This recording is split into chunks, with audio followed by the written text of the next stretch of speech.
ஜீவனுள்ள தேவனுடைய குமாரரும் நம்முடைய அருமை நேசருமாக இருக்கின்ற நம்முடைய ஆண்டவராக இயேசு கிறிஸ்துவின் அன்பின் நாமத்தினாலே தேவனுடைய சமூகத்திலே கூட்டி சேர்க்கப்பட்டுள்ள அன்புக்குரிய சகோதர சகோதரிகளே, உங்கள் யாவருக்கும் முதலாவது இந்த ஒரு காலை பொழுதிலே கிறிஸ்து இயேசுவுக்குள்ளான அன்பின் வாழ்த்துக்களை முதலாவது தெரிவித்துக் கொண்டு, விசேஷமாக கூட நம்முடைய பிதாவாகிய தேவன் அவருடைய அளவற்ற ஒரு கிருபையினால கூட மீண்டுமாக நம்முடைய ஆயுசு நாட்களிலே ஒரு நாளை சேர்த்து கொடுத்து, இந்த நாளிலும் நாம் சகோதர சகோதரிகளாக ஐக்கியப்படவும் அவருடைய வார்த்தைகளை நாம் தியானிக்கவும் தேவன் கிருபை தந்திருக்காங்க.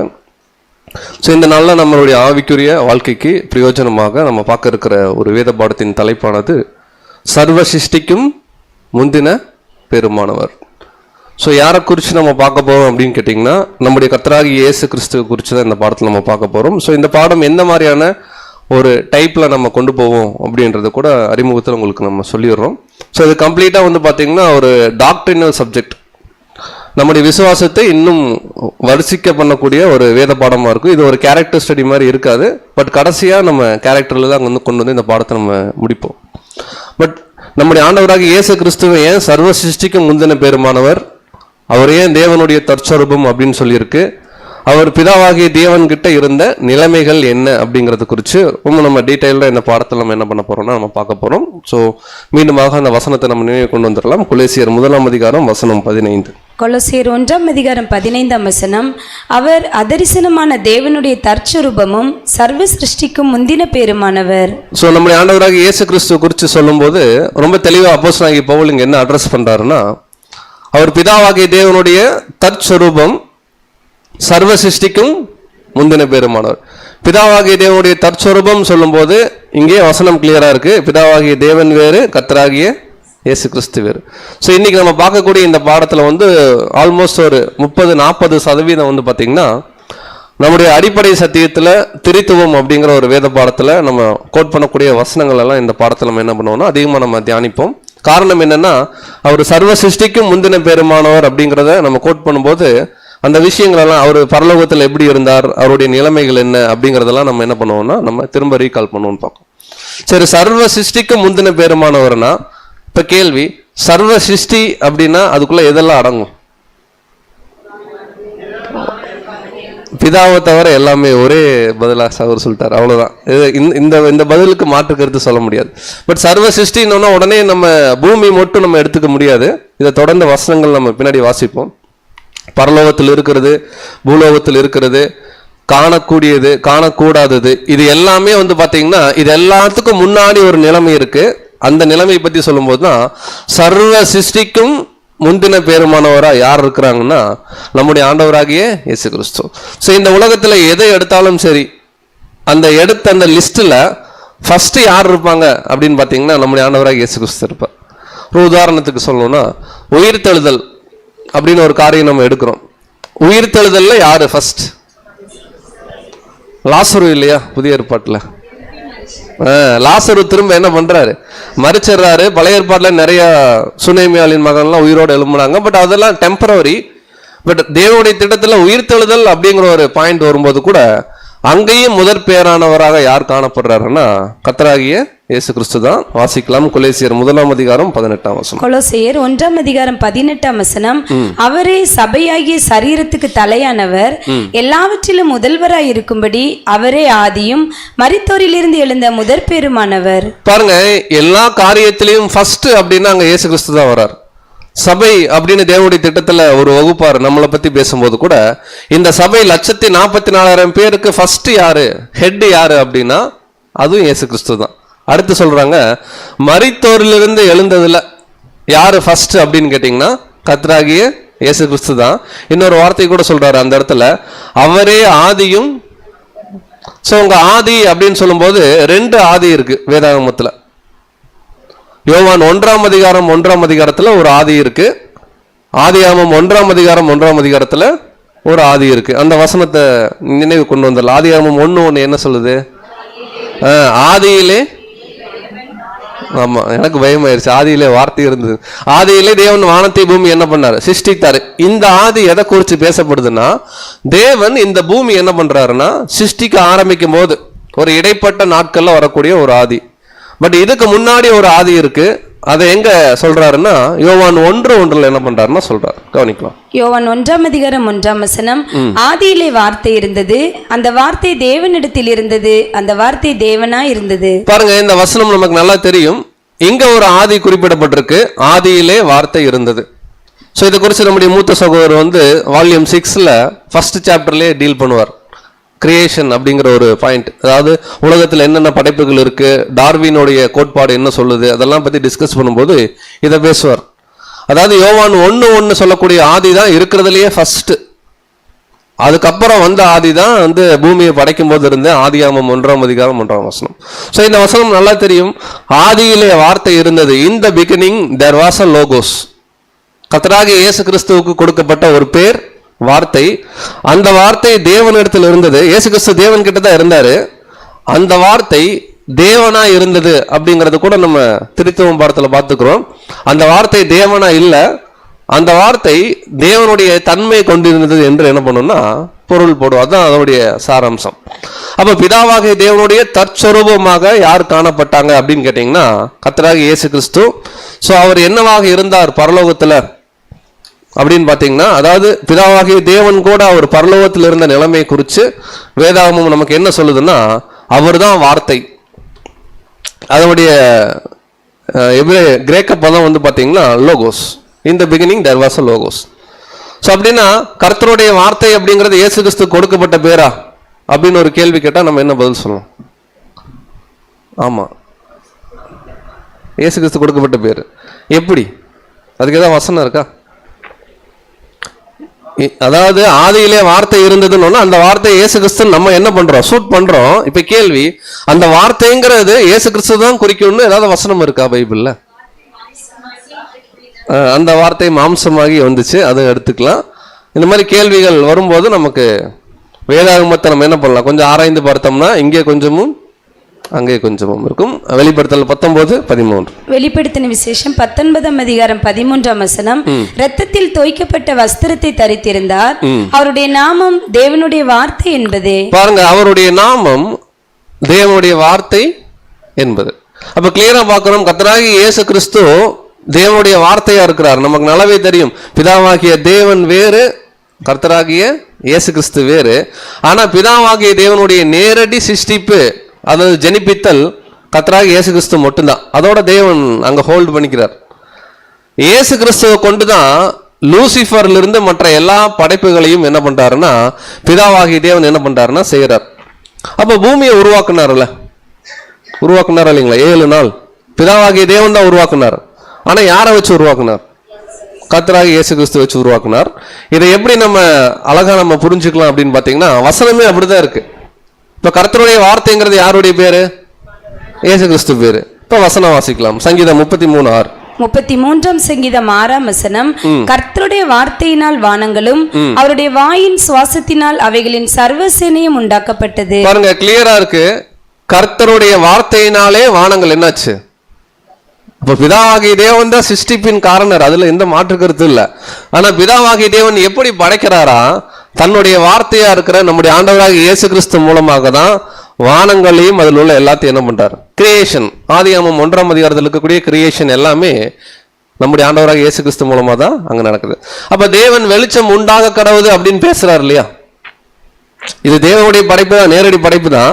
பட் யார் மூலமாக அப்படின்னு பார்க்கும் பொழுது அவருடைய வார்த்தையா இருந்த கர்த்தராகிய இயேசு கிறிஸ்து மூலமாக தான் இதெல்லாம் என்ன ஆகுதுன்னா நிகழுது. இதை இன்னும் ஊர்ஜிதப்படுத்துற மாதிரி இந்த படைப்புல 2 பேர் சம்பந்தப்பட்டிருக்காங்களா பிரதர் அப்படின்னு கேட்டா நம்ம என்ன பதில் சொல்லலாம்? பாருங்க, இப்போ இந்த ஆரம்பத்துல முதல்ல ஒரு 40% பேசிக் கொஸ்டின்ஸ் தான். பட் எல்லாருக்கும் கிளாரிட்டிக்காக தான் நம்ம கேள்வியை கேட்கிறோம். 2 பேர் சம்பந்தப்பட்டிருக்காங்களா கிரியேஷன்ல? ஆமா. அதை எப்படி நம்ம கன்ஃபார்ம் பண்றோம்? ஆதியாகமம் 1:26 மனுஷனை படைக்கலாம் அப்படின்னு பேசும்போது அங்க 2 பேர் என்ன பண்றாங்கன்னா பேசுறாங்க. வாசிக்கலாம். ஆதியாகமம் 1:26 பின்பு தேவன் நமது சாயலாகவும் நமது ரூபத்தின் படியையும் மனுஷனை உண்டாக்குவோமாக. போதும் சிஸ்டர். பின்பு தேவன் நமது சாயலாகவும் நமது ரூபத்தின்படி. அப்ப நமது அப்படின்னா அங்க 2 பேர், பிதாவாகிய தேவனும் லோகோஸா இருந்த நம்முடைய ஆண்டவராகிய இயேசு கிறிஸ்துவும் சேர்ந்து தான் இந்த சிருஷ்டிப்பின் காரியங்கள் என்ன பண்றாங்க. பிதாவாகிய தேவனுடைய திட்டத்தில் இருக்கிறத கர்த்தராகிய இயேசு கிறிஸ்து என்ன பண்றாருன்னா அவர் கையிட்டு செய்யறார் கர்த்தருடைய வார்த்தையா இருந்துன்னு பார்க்கணும். அப்ப நம்ம என்ன கண்டுபிடிச்சிருக்கோம்னா, லோகோஸா இருந்த நம்முடைய ஆண்டவராக இயேசு கிறிஸ்து மூலமாக தான் சர்வமும் இந்த உலகத்துல என்ன பண்ணப்பட்டிருக்குன்னா படைக்கப்பட்டிருக்குன்னு சொல்லி கர்த்தருடைய வார்த்தைங்கிற இடத்த வச்சு அப்படியே நம்ம கோட் பண்றோம். ஸோ இது கரெக்டு தானா நம்ம புரிஞ்சுக்கிட்டது அப்படிங்கிறத நம்ம இப்போ வெரிஃபை பண்ணணும். வெரிஃபை பண்றதுக்கு அப்போஸ்தலனாகிய பவுல் கிட்ட போனா அவர் கரெக்டு தான் என்ன பண்றாருன்னா நமக்கு என்ன பண்றாரு, கன்ஃபார்ம் பண்றார். பாருங்க, கொலோசியர் 1:15 நம்ம படிச்சோம் ஆதார வசனம். அவர் சர்வ சிருஷ்டிக்கும் முந்தின பேருமானவர் யாருன்னா நம்முடைய ஆண்டவர். அதை தொடர்ச்சி தான் படிக்க போறோம், வாசிக்கலாம். கொலோசியர் 1:16 ஏனென்றால் அவருக்குள் சகலமும் சிருஷ்டிக்கப்பட்டது, பரலோகத்தில் உள்ளவைகளும் பூலோகத்தில் உள்ளவைகளும் ஆகிய காணப்படுகிறவைகளும் காணப்படாதவைகளுமான சகல வஸ்துக்களும், சிங்காசனங்களானாலும் கர்த்தத்துவங்களானாலும் துரைத்தனங்களானாலும் அதிகாரங்களானாலும் சகலமும் அவரை கொண்டும் அவருக்கென்றும் சிருஷ்டிக்கப்பட்டது. பாருங்க, நம்முடைய கர்த்தராகிய இயேசு கிறிஸ்து அவரை குறித்து பேசும்போது, லோகோஸை குறித்து பேசும்போது என்ன சொல்றாருன்னா பவுல், சகலமும் அவரை கொண்டும் அவருக்கு என்றும். அப்படின்னா பிதாவாகிய தேவனுடைய ரோல் பாத்தீங்கன்னா அவர் தான் கவர்ன் பண்றார் மொத்த சர்வ உலகத்திலையும், அதுல மாற்று கருத்து இல்லை. பட் இந்த ஆக்டிவிட்டீஸ்ன்னு வரும்போது கர்த்தராகிய இயேசு கிறிஸ்துவோட அவருடைய கிரியை அவர் ஹோல்டு பண்ணிக்கிறார். மற்ற எல்லா கிரியேஷனும் தேவன் நினைக்க அதை அவர் நினைச்சபடியே யார் உருவாக்குறாங்க அப்படின்னு கேட்டீங்கன்னா நம்முடைய ஆண்டவராகிய இயேசு கிறிஸ்து என்னும் லோகோஸ் என்ன பண்றாருன்னா, ஏன்னா பரலோகத்தில் அவர் இருந்த நிலைமை தான் லோகோஸ், அவர் என்ன பண்றாருன்னா உண்டு. அப்படின்னா இந்த பூமியில கிளியரா சொல்றார், கண்ணில் பார்க்கறது பார்க்காதது, தேவ தூதர்கள், துரைத்தனங்கள், அதிகாரங்கள் எல்லாமே யார் தான் உருவாக்கி இருக்காங்க அப்படின்னு கேட்டா கர்த்தராகிய இயேசு கிறிஸ்து. அப்படின்னா அவர் இல்லாம எதுவுமே உருவாகலையே அந்த உலகத்துல. அவ்வளவுதான் சிஸ்டர் வசனத்தை அப்படியே சொல்றாங்க, வாசிக்கலாம். யோவான் 1:3. யோவான் 1:3 சகலமும் அவர் மூலமாய் உண்டாயிற்று, உண்டானதொன்றும் அவராலே அல்லாமல் உண்டாகவில்லை. பாருங்க, ரொம்ப தெளிவாக அப்போஸ்தலர்கள் நமக்கு வசனங்களை பதிவிடுறாங்க. சகலமும் அவர் மூலமாய் உண்டாச்சு, உண்டானதொன்றும். நீங்க எனி கைண்ட் ஆஃப் கிரியேஷன் எடுத்துக்கலாம், இல்ல ஒரு கிரியேஷன் எடுத்துக்கலாம், இல்ல இது வேற படைப்பு, ஒண்ணுமே சொல்ல முடியாது எக்ஸப்ட் பிதாவாகிய தேவனை தவிர இந்த பூமியில நம்ம பார்க்கறது, பரலோகத்துல நம்மளால பார்க்க முடியாது எல்லாமே யாரை கொண்டுதான் தேவன் சிருஷ்டித்தார் அப்படின்னு பாத்தீங்கன்னா கர்த்தருடைய வார்த்தை என்னும் லோகோஸ். இது நம்முடைய ஆண்டவராகிய இயேசு கிறிஸ்து பரலோகத்துல தேவன் கூட இருந்த ஒரு நிலைமை குறிக்குது. அந்த நிலைமையிலிருந்து சர்வத்தை என்ன பண்ணாருன்னா அவர் உருவாக்கினார். அப்போ நம்முடைய ஆண்டவராகிய இயேசு கிறிஸ்துவுடைய நிலைமைகளை குறித்து அல்லது அவருடைய சில காரியங்களை குறித்து நம்ம பார்க்கும்போது முதல்ல என்ன பார்க்கிறோம்னா, அவர் லோகோஸா இருந்திருக்கார் பரலோகத்துல. லோகோஸா இருந்து சகலத்தை என்ன பண்ணியிருக்காருன்னா உருவாக்கி இருக்கார். அவருடைய பேர் கர்த்தருடைய வார்த்தை. சரி, இந்த சகலத்தையும் உருவாக்குனார் இல்லையா? ஒரு மனுஷன் ஒரு விஷயத்தை உருவாக்கணும் அப்படின்னா நம்ம கிட்ட வந்துடலாம். மனுஷன் இப்போ நம்ம இந்த மைக்கை உருவாக்கணும், நமக்கு என்ன வேணும்? நாலேஜ் வேணும். நாலேஜ்ன்ற வார்த்தையை தமிழ்ல எப்படி சொல்லலாம்? அறிவு. அதை இன்னொரு தமிழ்ல எப்படி சொல்லலாம்? ஞானம் சொல்லலாம். அப்போ எந்த ஒரு கிரியேஷன் இருந்தாலுமே அதை கிரியேட் பண்றவருக்கு ஒரு ஞானம் வேணும், கரெக்டுங்களா? இப்ப கிரியேஷன் எல்லாம் தேவன் சார்பா நடக்குது, ஆனா தேவனுடைய நேரடி பராமரிப்பில் இல்லை, கர்த்தராகிய இயேசு கிறிஸ்து மூலமா.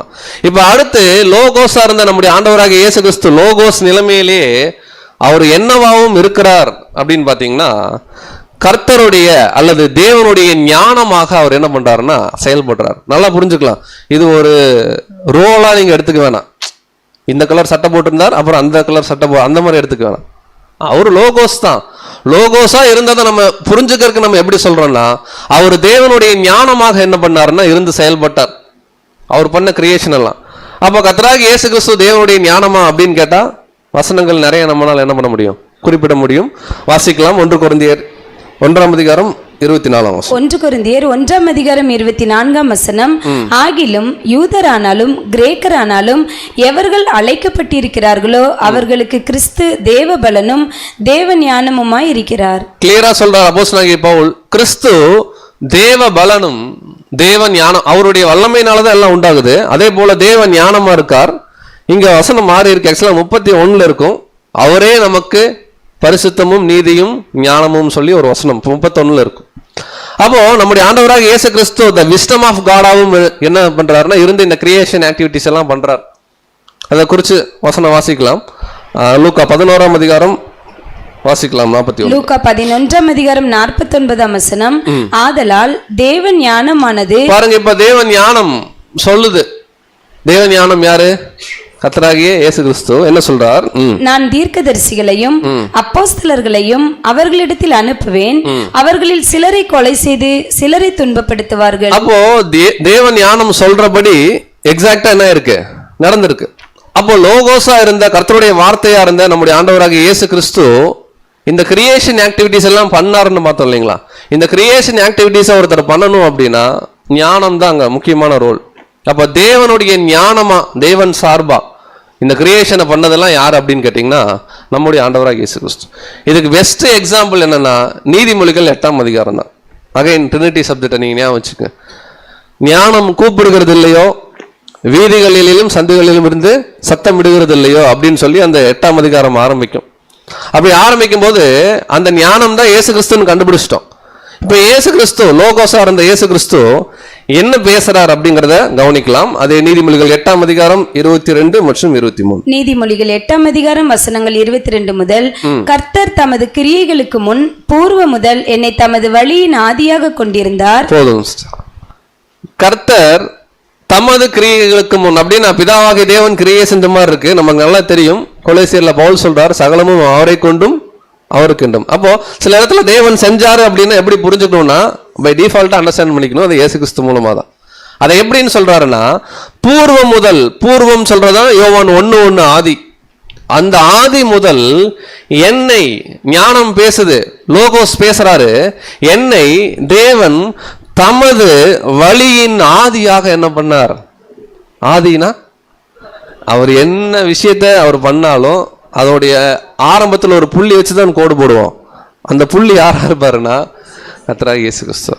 அருமையா சொல்றாரு. அடுத்து எப்பப்பெல்லாம் சில விளக்கம் கொடுக்கிறார். 23. பூமி உண்டாகும் முன்னும் ஆதி முதற்கொண்டும் அனாதியாய் நான் அபிஷேகம் பண்ணப்பட்டேன். அதாவது இந்த ஆதியாகமம் 1:1 முன்னாடி அல்லது 1:2 முன்னாடி, பூமி உருவாகிறதுக்கு முன்னும் ஆதி முதற்கொண்டும், யோவான் 1:1 பத்தி பேசுறாரு. ஆதி முதற்கொண்டும் நான் அனாதியாய், நான் தனியா என்ன பண்ணப்பட்டேன்னா அபிஷேகம் பண்ணப்பட்டேன். அப்ப பிதாவாகிய தேவனுடைய ஒரு நேரடியான ஒரு அபிஷேகம் பண்ணுதல் அல்லது ஜெனிப்பித்தல் அல்லது பிறப்பித்தல் அப்படிங்கிறது யார் ஒருவருக்கு மட்டுமே கரெக்டா பொருந்தும்னா கர்த்தராகிய இயேசு கிறிஸ்து. தொடர்ந்து அதுல 24. நீதிமொழிகள் 8ஆம் அதிகாரம் 24ஆம் வசனம். ஆழங்களும் ஜலம் புரண்டு வரும் ஊற்றுகளும் உண்டாகும் முன்னே நான் ஜெனிப்பிக்கப்பட்டேன். அதாவது இந்த வசனங்கள்லாம் படிக்கும்போது இந்த வசனங்கள் நமக்கு தெரிஞ்ச வசனங்களா இருக்கு. அது ஒரு மைண்ட், ஹாஃப் மைண்ட் பேசிட்டு இருக்கும். நமக்கு இன்னொரு ஹாஃப் மைண்ட் எப்படி யோசிக்கணும் அப்படின்னு பாத்தீங்கன்னா அவர் இருந்த நிலைமை எவ்வளவு பெரிய நிலைமை அப்படிங்கிறத கொஞ்சம் என்ன பண்ணிக்கலாம், அப்படியே யோசிச்சுட்டு வரலாம். என்ன சொல்றாருன்னா ஆழங்களும் ஜலம் புரண்டு வரும் ஊற்றுகளும் உண்டாக முன்னே நான் ஜெனிப்பிக்கப்பட்டேன். ஆவியில் ஜெனிப்பிக்கப்படுதல் அப்படிங்கிற ஒரு பாடத்துல அந்த வார்த்தையை பார்ப்போம். ஜெனிப்பித்தல் அப்படின்னா என்னன்னு. அப்படின்னா ஒரு நம்முடைய ஆண்டவராக இயேசு கிறிஸ்து ஒரு சாதாரண ஒரு கிரியேஷன்லாம் கிடையாது. அவர் தேவனால உருவாக்கப்பட்டிருக்கார். பட் உருவாக்கப்பட்டிருக்காருங்கிற வார்த்தையை விட தேவனால ஜெனிப்பிக்கப்பட்டிருக்கிறார் அப்படிங்கிற வார்த்தை. அப்ப நீங்க ஜெனிப்பித்தல் அப்படின்னு ஒரு வார்த்தை எடுத்தீங்கனாலும் அதுல ஃபர்ஸ்ட் யார் நிற்பாங்கன்னா சபைக்கு முன்னாடி அவர் தான் நிற்பார். அப்போ தேவன் ஒரு நேரடியா ஜெனிப்பித்த ஒரு லோகோஸ் யாருன்னா நம்முடைய ஆண்டவராகிய இயேசு கிறிஸ்துன்னு பார்க்கிறோம். அவர் தொடர்ந்து பேசும்போது என்னெல்லாம் சொல்றாருன்னா மலைகள் நிலை பெயர்ல, குன்றுகள் உருவாகல, அதன் வெளிகள், அதாவது பூமியில் இருக்கக்கூடிய மண்ணின் திரள்கள் இதெல்லாம் உண்டாகல, எந்த ஆக்டிவிட்டியுமே இல்லை. அப்ப யோசிச்சு பாருங்க கர்த்தராகிய இயேசு கிறிஸ்து தேவன் கிட்ட இருந்த நிலைமையை. நம்ம இங்க இருக்கிறோம், 2024 இருக்கிறோம். இங்க இருந்து அப்படியே நீங்க பேக்வேர்ட்ல போனோம்னா எங்க போறது? அப்படியே கிமுக்கு வரலாம், ஆதாமுடைய படைப்புக்கு வரலாம், சூரியன் சந்திரனுடைய கிரியேஷன் இப்படி எல்லாம் வரலாம். அதுக்கு மேல நம்ம மூளை என்ன பண்ணாதுன்னா வேலை செய்யாது. ஏன்னா நம்ம மூளையில் இருக்கிற அறிவு அவ்வளவுதான். நமக்கு தெரிஞ்ச வரைக்கும் தேவன் ஆண்டவர் வச்சு படைச்சார். பட் தேவன் ஆண்டவர் வச்சு படைக்கிறதுக்கு முன்னாடி அவங்க 2 பேரும் தனிமையில் இருந்த காலங்கள் எவ்வளவு தெரியாது. அதை பத்தி தான் இந்த வசனம் சொல்லுது. இது எல்லாம் உண்டாகும் முன்னும் எவ்வளவு நாள்னு நமக்கு தெரியல. ஆண்டவர் பேசுறாரு, லோகோஸ் சொல்றாரு, நான் என்ன பண்ணேன், ஜெனிப்பிக்கப்பட்டேன். அப்ப எவ்வளவு பெரிய ஒரு உயர்ந்த ஒரு இடத்துல லோகோஸாக நம்முடைய ஆண்டவராக இயேசு கிறிஸ்து தேவனுடைய சமூகத்துல இருந்திருக்கிறார். தொடர்ந்து வாசிக்கலாம். அதில் 27ஆம் வசனம். நீதிமொழிகள் 8ஆம் அதிகாரம் 27ஆம் வசனம். அவர் வானங்களை படைக்கையில் நான் அங்கே இருந்தேன், அவர் சமுத்திர விலாசத்தை வட்டணிக்கையிலும். பாருங்க, அவர் வானங்களை படைக்கையில் நான் அங்கே இருந்தேன்னா இப்ப தேவன் படைச்சாரா? அப்போஸ்தலன் பவுல் ரொம்ப தெளிவா எழுதுறாரு பாருங்க. இந்த மாதிரி வசனங்கள் வரும்போது ஆவிக்குரிய ரீதியில இதை நம்ம புரிஞ்சு கொள்ளக்கூடிய பக்குவம் வரணும். அவர் வானங்களை படைக்கலன்னா கர்த்தராகிய இயேசு கிறிஸ்து தான் அங்க படைக்கிறாரு, ரொம்ப தாழ்மைப்படுத்துறாரு. நானும் அங்க இருந்தேங்க அப்படின்னு பண்ணதே ஆக்சுவலா அவர் தான். தொடர்ந்து வாசிக்கலாம். 28ஆம் வசனம். உயரத்தில் மேகங்களை ஸ்தாபித்து சமுத்திரத்தின் ஊற்றுகளை அடைத்து வைக்கையிலும். பாருங்க, மேல மேகம், மழை தண்ணி என்ன பண்றாரு? ரிஸ்டோர் பண்றாரு. அடுத்தது 29ஆம் வசனம். சமுத்திர ஜலம் தன் கரையை விட்டு மீறாதபடிக்கு அதற்கு எல்லையை கட்டளையிட்டு பூமியின் அஸ்திபாரங்களை நிலைப்படுத்துகையிலும். அடுத்து கீழே வரார். கடலுக்கு என்ன பண்ணியிருக்காரு? அஸ்திபாரம் போட்டிருக்கார் இல்லைங்களா? சமுத்திரத்துடைய எல்லைக்கு என்ன பண்றாருன்னா மணல் என்ன பண்றாரு? போடுறாரு. இது எல்லாம் படைக்கும் போது நான் என்னவா இருந்தேன்னு அவர் பேசுறாருன்னா, இது நமக்கு ரொம்ப ஃபெமிலியரான வசனம். பட் இதுல ஒரு கரு இருக்கு, அதை நம்ம கவனிக்கலாம். 30ஆம் வசனம். நீதிமொழிகள் 8ஆம் அதிகாரம் 30ஆம் வசனம். நான் அவர் அருகே செல்ல பிள்ளையாயிருந்தேன், நித்தம் அவருடைய மனமகிழ்ச்சியா இருந்து எப்பொழுதும் அவர் சமூகத்தில் களி கூர்ந்தேன். கொஞ்சம் யோசிச்சு பாருங்க. ஞானம், the wisdom of God பேசுறாரு லோகோஸ். என்ன சொல்றாருன்னா, நித்தமும் அவர் சமூகத்துல நான் என்ன பண்ணேன். இந்த வார்த்தைக்கு நம்மளால இதுக்கு மேல விளக்கம் கொடுக்க முடியாது. ஏன்னா நமக்கு வார்த்தை இல்லை, அவ்வளவுதான். மனமகிழ்ச்சின்றதே நமக்கு ஓகே அப்படின்னு இருக்கும். ஆனா அது என்னன்றதை கண்டிப்பா நம்மளால உணரக்கூடிய சூழ்நிலை இருக்காது. ஏன்னா அங்க நம்ம இல்லை. ஆனா ஒரு எக்ஸ்ட்ரீம் ஹாப்பினஸ் இருந்திருக்கும் அப்படின்றது மட்டும் நம்ம என்ன பண்ணிக்கலாம்னா புரிஞ்சுக்கலாம். அங்க ஒரு வார்த்தை பயன்படுத்துறாரு. நான் ஞானம் சொல்றாரு, அவர் அருகே செல்ல பிள்ளையாய் நான் என்ன பண்ணேன். இதை டக்குன்னு நம்ம எப்படி இமேஜினேஷன் பண்ணிக்குவோம் அப்படின்னா, பிதாவாகிய தேவன் அப்படி ஒரு அப்பா மாதிரியும், இவர் இயேசு கிறிஸ்து ஒரு 8 வயசு 10 வயசு ஒரு பையன் மாதிரியும் மடியில இருந்து தேவன் இப்படி எல்லாம் படைக்கும் போது அவர் பார்த்து ரொம்ப சந்தோஷம் இல்லை. அந்த செல்ல பிள்ளைங்கிற வார்த்தை ஆங்கிலத்தில் பார்த்தீங்கன்னா கிராஃப்ட்ஸ்மேன் என்னன்னா ஒரு சிற்பாசாரின்னு சொல்லலாம். அதாவது ஒரு விஷயத்தை உருவாக்குறவர். அப்ப இதெல்லாம் தேவன் படைக்கும் போது நான் தான் அந்த இன்ஜினியர்ன்றார். கரெக்டா இல்லைங்களா? இப்போ நம்ம யோசிச்சு பார்த்துக்கலாம். இதை நம்ம எப்படி நம்ம புரிஞ்சுக்கலாம் அப்படின்னு கேட்டிங்கன்னா, இப்போ பிதாவாகிய தேவன் அவர் நேரடியாக படைக்கல, ஆனால் சில இடத்துல தேவன் படைச்சார் அப்படின்ற வார்த்தை இருக்கு. ஆனால் வசனம் சொல்றது கர்த்தராகிய இயேசு கிறிஸ்து மூலமாக தான் படைக்கப்பட்டுச்சுன்னு பார்க்குறோம். இது எப்படி புரிஞ்சுக்கலாம் அப்படின்னு பார்த்தீங்கன்னா, இப்போ இது ஒரு வீடுன்னு வச்சுக்கலாம். இது ஒரு வீடு. இந்த வீட்டுக்கு ஒரு ஓனர் இருப்பாரா? ஓனர் தான் பிதாவாகிய தேவன். ஓனர் வச்சுக்கலாம். இப்போ இந்த பில்டிங் ஓனர்னு வச்சுக்கோங்களேன். அவர்கிட்ட போய் கேட்டா இந்த வீடு எப்படிங்க கட்டினீங்கன்னா, இது நான் தாங்க கட்டினேன் அப்படிம்பாரு. அது கட்டுறதுக்கு ஒரு கோடி ரூபா என்னாச்சு செலவாச்சும் பாரு. ஆக்சுவலாக ரியலாக கட்டினது அவரா? கட்டினது யாருன்னா அதுக்கு ஒரு இன்ஜினியர் இருப்பார். இப்படிதான் பிதாவாகிய தேவனுடைய சிருஷ்டிப்பை குறித்து அநேக இடங்கள்ல வேதாகமம் பேசும். தேவன் படைச்சார் அப்படின்னா எல்லாத்துக்கும் ஓனர் தேவன் தான். ஆனா தேவனுடைய மைண்டா இருந்து அந்த இன்ஜினியர் சொல்லக்கூடாது, இருந்தாலும் நம்ம புரியிருக்கா சொல்றேன், அந்த ஒர்க் பண்றாரு இல்லைங்க, சிவில் இன்ஜினியரா அந்த ஒர்க். அப்ப ரொம்ப தெளிவா பார்க்கிறோம். நம்முடைய ஆண்டவராக இயேசு கிறிஸ்து லோகோஸா இருந்த நிலைமையில தேவனுடைய ஞானமாக சர்வத்தையும் அவர் என்ன பண்றாருன்னா சிருஷ்டிக்கிறார். ஒன்று கூட மிச்சம் இல்லை. நம்ம இந்த உலகத்துல பார்க்க முடிஞ்சது பார்க்க முடியாது எதை நீங்க எடுத்துட்டு வந்தாலும் அதை யார் உருவாக்கணும்னு கேட்டா கர்த்தராகிய இயேசு கிறிஸ்து தான். ஏன்னா வசனம் அவ்வளோ ஆதாரமா பவுல் கொலேசியர் 1ஆம் அதிகாரம் 16ஆம் வசனத்துல தெளிவா என்ன பண்றாருன்னா சொல்றோம். சரி, இதெல்லாம் படைக்கும் போது, இந்த பூமி உருவாக்கும் போதே தேவதூதர்கள் படைக்கப்பட்டாங்க. இப்போ அடுத்த முக்கியமான பாயிண்ட்டுக்கு வரலாம். இந்த பூமி உருவாக்கும் போதே தேவதூதர்கள் படைக்கப்பட்டாங்க. இப்ப தேவ தூதர்களை குறித்து நம்முடைய ஆண்டவராக இயேசு கிறிஸ்து என்ன பேசுறாரு பாருங்க. அதுல 31ஆம் வசனம். நீதிமொழிகள் 8ஆம் அதிகாரம் 31ஆம் வசனம். அவருடைய பூ உலகத்தில் சந்தோஷப்பட்டு மனுமக்களுடனே மகிழ்ந்து கொண்டிருந்தேன். பாருங்க, அவருடைய பூ உலகத்திலே சந்தோஷப்பட்டு கிரியேஷன் டைம்ல அங்க ஆதாமேவாளா இருந்தாங்க. அவருடைய மனுமக்களுடனே நான் என்ன பண்ணேன். அப்ப சர்வசேனை இருக்கு பரலோகத்துல. இந்த சர்வ சேனையோடு கூட இந்த கிரியேஷன் டைம்ல கர்த்தராகிய இயேசு கிறிஸ்து என்ன பண்றாருன்னா சந்தோஷப்படுறாரு. இது நம்ம யோபுல படிக்கும்போது, அப்பொழுது விடியல் காலத்து நட்சத்திரங்கள் ஏகமாய் கம்பீரித்து என்ன பண்ணாங்க, அதான் லூசிஃபரை குறித்து கூட அங்கே அட்ரஸ் பண்ணும். அப்போ 2 பாயிண்ட் இப்போ நம்ம எடுத்துருக்கிறோம். இந்த பாடத்தில் 5 பாயிண்ட் பார்க்க போறோம். ஃபர்ஸ்ட் 2 பாயிண்ட் கொஞ்சம் தெரிஞ்சதா இருக்கும், கடைசி பாயிண்ட் ரொம்ப சுருக்கமா இருக்கும். அந்த இடைப்பட்ட பாயிண்ட்டை கொஞ்சம் டீட்டெயிலாக பார்ப்போம்.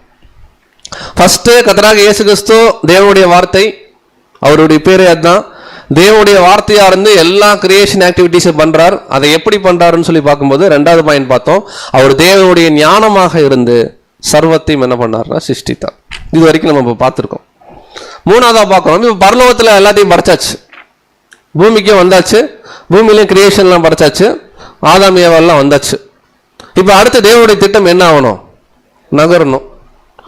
தேவன் நேரடியாக மனுஷங்களோட பேசுவாரா? தேவனை யாராவதுனால பார்க்க முடியுமா? இதுக்கு வசனம் வேணும்னா வசனம் என்ன பண்ணலாம், நம்ம பார்த்துடலாம்.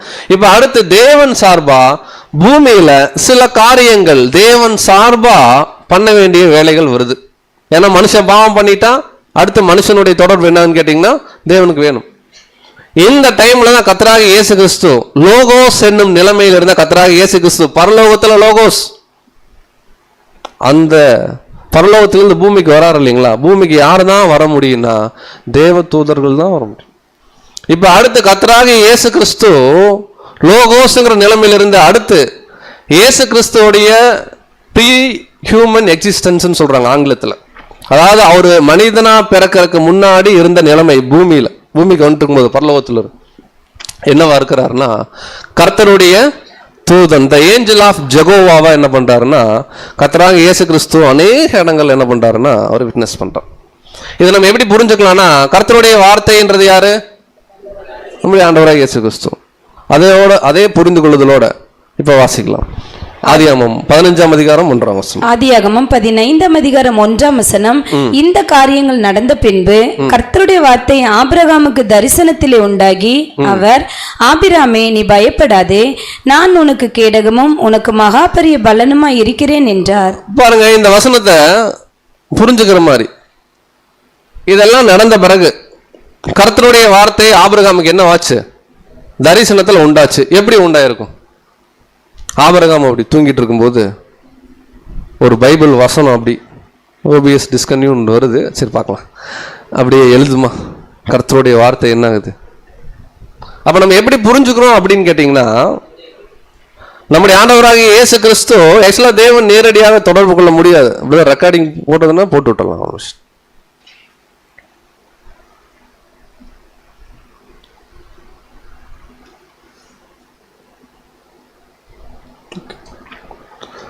ஸோ நம்முடைய ஆண்டவராக இயேசு கிறிஸ்து லோகோஸா இருந்தார், தேவனுடைய ஞானமா கிரியேஷன் ஆக்டிவிட்டிஸை பண்றார்.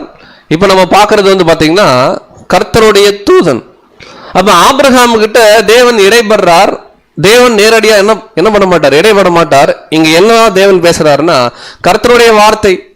இதே வசனம் அதே 15ஆம் அதிகாரம் 4ஆம் வசனத்துல வாசிக்கலாம். ஆதியாகமம் 15ஆம் அதிகாரம் 4ஆம் வசனம். அப்பொழுது கர்த்தருடைய வார்த்தை அவனுக்கு உண்டாகி, இவன் உனக்கு சுதந்திரவாளி அல்ல. போதும், இது நமக்கு நல்லா தெரியும். எலியேசரை குறித்து வந்து அங்க பேசும்போது கூட தேவன் தான் பேசுறார். இப்ப தேவன் நேரடியாக பேசுவாரா? வசனம் எப்படி இருக்குன்னா கர்த்தருடைய வார்த்தை அவனுக்கு உண்டாகி அப்படின்னா நல்லா புரிஞ்சுக்கலாம். இங்க அந்த கர்த்தருடைய வார்த்தைங்கிறது இயேசு கிறிஸ்து தான் அப்படின்னு நம்ம வலியுறுத்தல. இப்போ நம்ம புரிஞ்சுக்கிறதுக்காக ஹைலைட் பண்ணியிருக்கிறோம். இங்க தேவன் சார்பா நம்முடைய ஆண்டவராக இயேசு கிறிஸ்து தான் ஆபிரகாமோட இடைபடுறார். என்ன அவர் சொல்றாரு அப்படின்னா, இவன் உன்னுடைய சுதந்திரவாளி அல்ல. இந்த இஸ்மாவேலை குறித்து சொல்லும்போது கூட உன்னுடைய கர்ப்ப பிறப்பு என்ன பண்ணுவாருன்னா வருவார். ஸோ இதை தொடர்ந்து நம்ம அடிப்படை சத்தியத்திலே பார்க்குறோம். மோசே கிட்ட தேவன் என்ன பண்றாரு? தரிசனமாகிறார். தேவனை யாராவதுனால பார்க்க முடியுமா? ஆனா வசனம் எப்படிதான் இருக்கு, வாசிக்கலாம். யாத்திராகமம் 3ஆம் அதிகாரம் 4-5 வசனம். யாத்திராகமம் 3ஆம் அதிகாரம் வசனங்கள் 4 மற்றும் 5. அவன் பார்க்கும்படி கிட்ட வருகிறதை கர்த்தர் கண்டார். முச்செடியின் நடுவிலிருந்து தேவன் அவனை நோக்கி, மோசே மோசே என்று கூப்பிட்டார். அவன், இதோ அடியேன் என்றான். அப்பொழுது அவர், இங்கே கிட்டி சேராயாக, உன் கால்களில் இருக்கிற பாதரட்சியை கழற்றி போடு, நீ நிற்கிற இடம் பரிசுத்த பூமி என்றார். பாருங்க, இங்கேயும் தேவன் பேசுற மாதிரி இருக்கு. நீ நிக்கிற இடம் எப்படி இருக்கு? பரிசுத்தமானது. உன் பாதரட்சியை நீ என்ன பண்ணு, கலட்டி போடுங்கிறார். ஆனா தேவன் நேரடியாக இடைப்படுவாருன்னா முடியாது. நீங்க வேணா தொடர்ந்து அதுலயே 14ஆம் வசனம் எல்லாம் வாசிச்சு பாத்தீங்கன்னா அவருடைய பேரை சொல்லுவார். வாசிக்கலாம். யாத்திராகமம் 3ஆம் அதிகாரம் 14ஆம் வசனம். அதற்கு தேவன், இருக்கிறவராக இருக்கிறேன் என்று மோசேயுடனே சொல்லி, இருக்கிறேன் என்பவர் என்னை உங்களிடத்துக்கு அனுப்பினார் என்று இஸ்ரவேல் புத்திரருடைய சொல்வாயாக என்றார். இப்ப பாருங்க, தேவன் பேசுற மாதிரி இருக்கு. ஆக்சுவலா தேவன் சார்பாக பேசப்படுறது. வசனம் எப்படி இருக்குன்னா தேவனே நேரடியாக பேசுற மாதிரி இருக்கு. இருக்கிறவராகவே இருக்கிறேன் என்று மோசேயிட்ட என்ன பண்ண சொல்லு, நீ இந்த பிரகாரமா போய் ஜனங்கிட்ட என்ன பண்ண சொல்லுங்கிற. அப்ப நல்லா நமக்கு தெரியும், மோசே தேவனுடைய பேரை தான் அங்க கேட்கிறார். தேவனுடைய பேரு தான் சொல்லப்படுது. ஆனா தேவன் நேரடியா மோசேட்ட சொன்னாரான்னு கேட்டீங்கன்னா இல்ல. ஏன்னா தேவன் யாருக்கிட்ட என்ன பண்ண மாட்டார், நேரடியா கிடையப்படும். அப்படின்னா இந்த மோசேட்ட பேசுனது யார் பிரதர் அப்படின்னா, இதே யாத்திராமத்துல இதே அதிகாரங்களை நம்ம வாசிக்கும் போது அப்படியே மேல இதனுடைய பிகினிங் நம்ம போனோம்னா தெளிவா அங்க வசனம் இருக்கு. யார் தான் அங்க வராங்க அப்படின்னு கேட்டீங்கன்னா, நம்முடைய ஆண்டவராக இயேசு கிறிஸ்து என்னும் கர்த்தருடைய தூதன் என்ன பண்றாருன்னா அங்க வரார். அவர் தேவன் சார்பா எல்லா காரியத்தையும் என்ன பண்றாருன்னா அங்க செய்யறார். வாசிக்கலாம் 2ஆம் வசனம். யாத்திராகமம் 3ஆம் அதிகாரம் 2ஆம் வசனம். அங்கே கர்த்தருடைய தூதனானவர் ஒரு முச்செடியின் நடுவில் இருந்து உண்டான அக்கினி ஜுவாலையிலே நின்று அவனுக்கு தரிசனமானார். பாருங்க, இந்த முச்செடியில தோன்றது யாரு அப்படின்னு கேட்டா வசனம் ரொம்ப தெளிவா இருக்கு. அங்கே கர்த்தருடைய தூதனானவர் என்ன பண்றாருன்னா ஒரு முச்செடி நடுவில் என்ன பண்றாரு தோன்ற. அப்போ நம்முடைய பிதாவாகிய தேவனுடைய செயல்பாடுகளை நம்முடைய ஆண்டவராக இயேசு கிறிஸ்து செய்யும் போது லோகோசா இருந்த நம்முடைய ஆண்டவர் இந்த பூமிக்கு என்னவாக வரார் அப்படின்னு கேட்டீங்கன்னா தேவ தூதனா வரார், கர்த்தருடைய தூதனா வரார். இந்த இடத்துல அது ஒரு விட்னஸ் பார்க்கிறோம். ஆபிரகாம்கிட்ட ஒரு விட்னஸ் பார்க்கிறோம். இப்ப ஆதாம் ஏவாள் தவறு பண்ணிடுறாங்க. தவறு பண்ணோன்னு ஆதாம் கிட்ட ஒருத்தர் பேசுறார். ஆதாமே ஆதாமே நீ எங்கே? அது பேசுனது யார்? வசனம் ரொம்ப தெளிவா இருக்கு. தேவனை ஒருவனும் ஒரு காலும் கண்டதில்லை இல்லைங்களா, அவருடைய குமாரன் தான் வெளிப்படுத்தினார். அப்ப எங்கேயும் ஒரு வசனம் இருக்கு, வேணா வாசிக்கலாம். ஆதியாகமம் 3ஆம் அதிகாரம் 8ஆம் வசனம். ஆதியாகமம் 3ஆம் அதிகாரம் 8ஆம் வசனம். பகலில் குளிர்ச்சியான வேளையிலே தோட்டத்தில் உலாவுகிற தேவனாகிய கர்த்தருடைய சத்தத்தை அவர்கள் கேட்டார்கள். அப்பொழுது ஆதாமும் அவன் மனைவியும் தேவனாகிய கர்த்தருடைய சந்நிதிக்கு விலகி தோட்டத்தின் விருட்சங்களுக்குள்ளே ஒளித்து கொண்டார்கள். பாருங்க, பகலின் குளிர்ச்சியான வேளையில தேவனாகிய கர்த்தருடைய வார்த்தையை அவர்கள் என்ன பண்ணாங்க. அப்ப இங்க கர்த்தருடைய வார்த்தை அப்படின்னு பார்க்கும்போது அங்க ஆல்ரெடி பாவம் பண்ணிட்டாரு. பாவிகள்கிட்ட தேவன் என்ன பண்ண மாட்டார். ஆக்சுவலா தேவன் பேசவே மாட்டார் நேரடியா, இங்க பேசுறதுக்கு வாய்ப்பே இல்லை. அப்ப தேவன் சார்பா கர்த்தருடைய வார்த்தையாக அங்க யார் அங்க பேசுறாங்க அப்படின்னு கேட்டீங்கன்னா நம்முடைய ஆண்டவராக இயேசு கிறிஸ்து. இதை நம்ம எப்படி நம்ம கிராஸ் ரெஃபரன்ஸ் பண்ணலாம் அப்படின்னு கேட்டீங்கன்னா, நம்முடைய மூத்த சகோதரர் 7ஆம் சபையின் தூதன் அவர்கள் கொடுத்த ஒரு விளக்கத்தை நான் இங்க வாசிக்கிறேன். வாட் பிரதர் ரசல் செட்ல பேஜ் நம்பர் 361 அவர் ஜெனரலா கொடுத்திருக்கிற ஒரு ஒப்பீனியனை நான் படிக்கிறேன். We supposed that it refers to our Lord Jesus in his pre-human condition. அதாவது அவர் மனிதனா பிறக்கிறதுக்கு முன்பாக வந்த ஒரு நிலைமையில அவர் நேரடியா என்ன பண்றாருன்னா ஒரு தூதனாக அங்க தொடர்பு கொள்றார். எங்க கொடுத்திருக்காருன்னா கொஸ்டின் புக்ல மன்னிக்கும் வாட் பிரதர் ரசல் செட்ல 361வது பக்கத்துல. அப்ப நிறைய இடங்கள்ல பைபிள்ல பாக்குறோம். இன்னும் நமக்கு பேசிக் சப்ஜெக்ட்ல படிச்சதெல்லாம் ஞாபகம் கொண்டு வந்துடலாம். ஏன்னா இப்ப பேசிக்கா திரும்ப ஞாபகப்படுத்த வேண்டிய அவசியத்தை நம்ம என்ன பண்றோம்னா இருக்கோம். அங்க சிம்சனுடைய அப்பா மனோவாட்ட என்ன பண்றாரு, கர்த்தருடைய தூதன் என்ன பண்றாருன்னா பேசுறார். பேசும்போது அடுத்த முறை வரும்போது உங்க பேர் கேட்டணும்னு சொல்லிட்டு உங்களுடைய பேர் என்னன்னு கேட்கறாங்க. அதுக்கு அவர் என்ன சொல்றாருன்னா கர்த்தருடைய தூதன் சொல்றார். யார் சொல்றா? கர்த்தருடைய தூதன் சொல்றார். வாசிக்கலாம். நியாயாதிபதிகள் 13ஆம் அதிகாரம் 18ஆம் வசனம். நியாயாதிபதிகள் 13ஆம் அதிகாரம் 18ஆம் வசனம். அதற்கு கர்த்தருடைய தூதனானவர், என் நாமம் என்ன என்று நீ கேட்க வேண்டியது என்ன? அது அதிசயம் என்றார். பாருங்க, அதற்கு கர்த்தருடைய தூதனானவர் இந்த இடத்துல பிதாவாகிய தேவனுடைய ஒரு தூதனாக அந்த முக்கியமான ஒரு வேலை, மனிதர்களோடு இடைப்படக்கூடிய வேலையை செஞ்ச அந்த விசேஷித்த தூதன் யார் அப்படின்னு கேட்டீங்கன்னா முன்னாடி லோகோஸா இருந்த நம்முடைய ஆண்டவராகிய இயேசு கிறிஸ்து. அவருடைய பேர் அதிசயம் அப்படிங்கிறார். இதே நம்முடைய ஆண்டவரை குறித்து ஏசாயால அவருக்கு இருக்கக்கூடிய பல விஷயங்களை குறித்து ஏசாயா பேசும்போது கூட நமக்கு ஒரு பாலகன் கொடுக்கப்பட்டார், ஒரு குமாரன் கொடுக்கப்பட்டார்னு சொல்லிட்டு அவருடைய நாமம் அதிசயம், அவருடைய நாமம் அதிசயமானவர். அப்போ நம்முடைய ஆண்டவராக இயேசு கிறிஸ்து லோகோஸா இருந்திருக்கார். தேவனுடைய ஞானமா இருந்து கிரியேஷன் விஷயங்கள் எல்லாம் செஞ்சிருக்கார். இதெல்லாம் பரலோகத்தில் அவர் இருந்த நிலைமை. அதே லோகோஸா அப்படியே வர முடியாது. அவர் பூமிக்கு வரும்போது மனித சரீரம் எடுக்கிறார். இது தூதர்களுடைய ஒரு பிரிவிலேஜ், தூதர்கள் மட்டும் கொடுக்கப்பட்டுச்சு. ஆபிரகாம்கிட்ட என்ன பண்ணாரு? சாப்பிட்டார். எப்படி லோகோஸா இருக்கிற நிலைமையில வர முடியும்? அப்போ தூதனுக்குரிய ஒரு நிலைமைக்கு என்ன பண்றாருன்னா அவரு தேவனுடைய திட்டத்தில் அடுத்து வர்றாரு. அப்படி வந்ததுதான் ஆபிரகாம்கிட்ட பாக்குறோம், ஆதாம் ஏவாள்கிட்ட பேசுறாருன்னு பாக்குறோம், இங்க சிம்சனுடைய ஃபேமிலிகிட்ட பேசுறாரு, எல்லாமே பார்த்துட்டோம். இந்த தூதர்கள்லயே அவர் சாதாரண தூதன் கிடையாது. அவர் ஒரு பிரதான தூதனா இருந்திருக்கிறார். அவர் ஒரு மிகாயேல் என்னும் பிரதான தூதனாக தான் தேவனுடைய திட்டங்களை பல இடங்கள்ல பழைய ஏற்பாடு முழுக்க நிறைவேற்றிட்டு இருந்தார் அப்படிங்கிறத ரொம்ப ஊர்ஜிதப்படுத்துற மாதிரி. இப்ப வெறும் தூதன்கிற வார்த்தையை மட்டும் நம்ம பார்த்தோம். கர்த்தராகிய இயேசு கிறிஸ்து கூப்பிட்டு. பட் அவர் சாதாரண தூதனால, நம்முடைய ஆண்டவராக இயேசு கிறிஸ்து தேவனால நேரடியா இங்க செய்ய முடியாத அப்படின்னா செய்யக்கூடாத அநேக விஷயங்களை தேவன் சார்பா ஒரு பிரதான தூதனாகிய மிகாயேலா இருந்து நிறைய காரியங்களை அவர் என்ன பண்றாருன்னா செய்யறார். அப்படின்னா பிரதர் மிகாயேல் அப்படிங்கிற இந்த தூதன் கர்த்தராகிய இயேசு கிறிஸ்துவா பிரதர் அப்படின்னா பாத்திரலாம். அதை என்ன பண்ணலாம், டீட்டெயிலா பார்க்கலாம். சரி, இந்த மிகாயேலை குறித்து பைபிள்ல எத்தனை இடத்துல வந்திருக்கு? அது ஆராய்ச்சி பண்ணா சொல்லலாம். 5 இடத்துல வருது. இங்க நான் 6 கொடுத்துருக்கேன். அது காரணத்தையும் நம்ம சொல்லிடுறோம். 5 இடத்துல வருது இந்த மிகாயேலை குறித்து. தானியேல் 10ஆம் அதிகாரம் 13ஆம் வசனம். ஆக்சுவலா தானியேல் 10ல் வர்றது பாத்தீங்கன்னா அங்க கேப்ரியேல், அப்புறம் பெர்ஷியாவின் அதிபதினு ஒரு வார்த்தை இருக்கும். அது லூசிஃபருக்கு ஒப்பிட்டு சொல்லுவாங்க. லூசிஃபர், மிகாயேல், இந்த 3 பேருக்கு நடக்கிற விஷயம் தான் ஸ்பிரிச்சுவல் சிம்பாலிசமா நம்ம பார்ப்போம். அதே தானியேல் 10:21 இருக்கு. தானியேல் 12:1 பெரிய அதிபதியாகிய மிகாயேல் அக்காலத்தில் என்ன பண்ணுவாரு, எழும்புவார் அப்படின்னு பார்க்கிறோம். யூதா 1:9 பார்ப்போம். இந்த மிகாயேல் மோசேயுடைய சரீரத்தை குறித்து என்ன பண்ணாருன்னா சாத்தான்கிட்ட தர்க்கித்து பேசினார்னு பார்ப்போம். பட் 1 தெசலோனிக்கர் 4:16 மிகாயேல்ன்ற வார்த்தை வராது.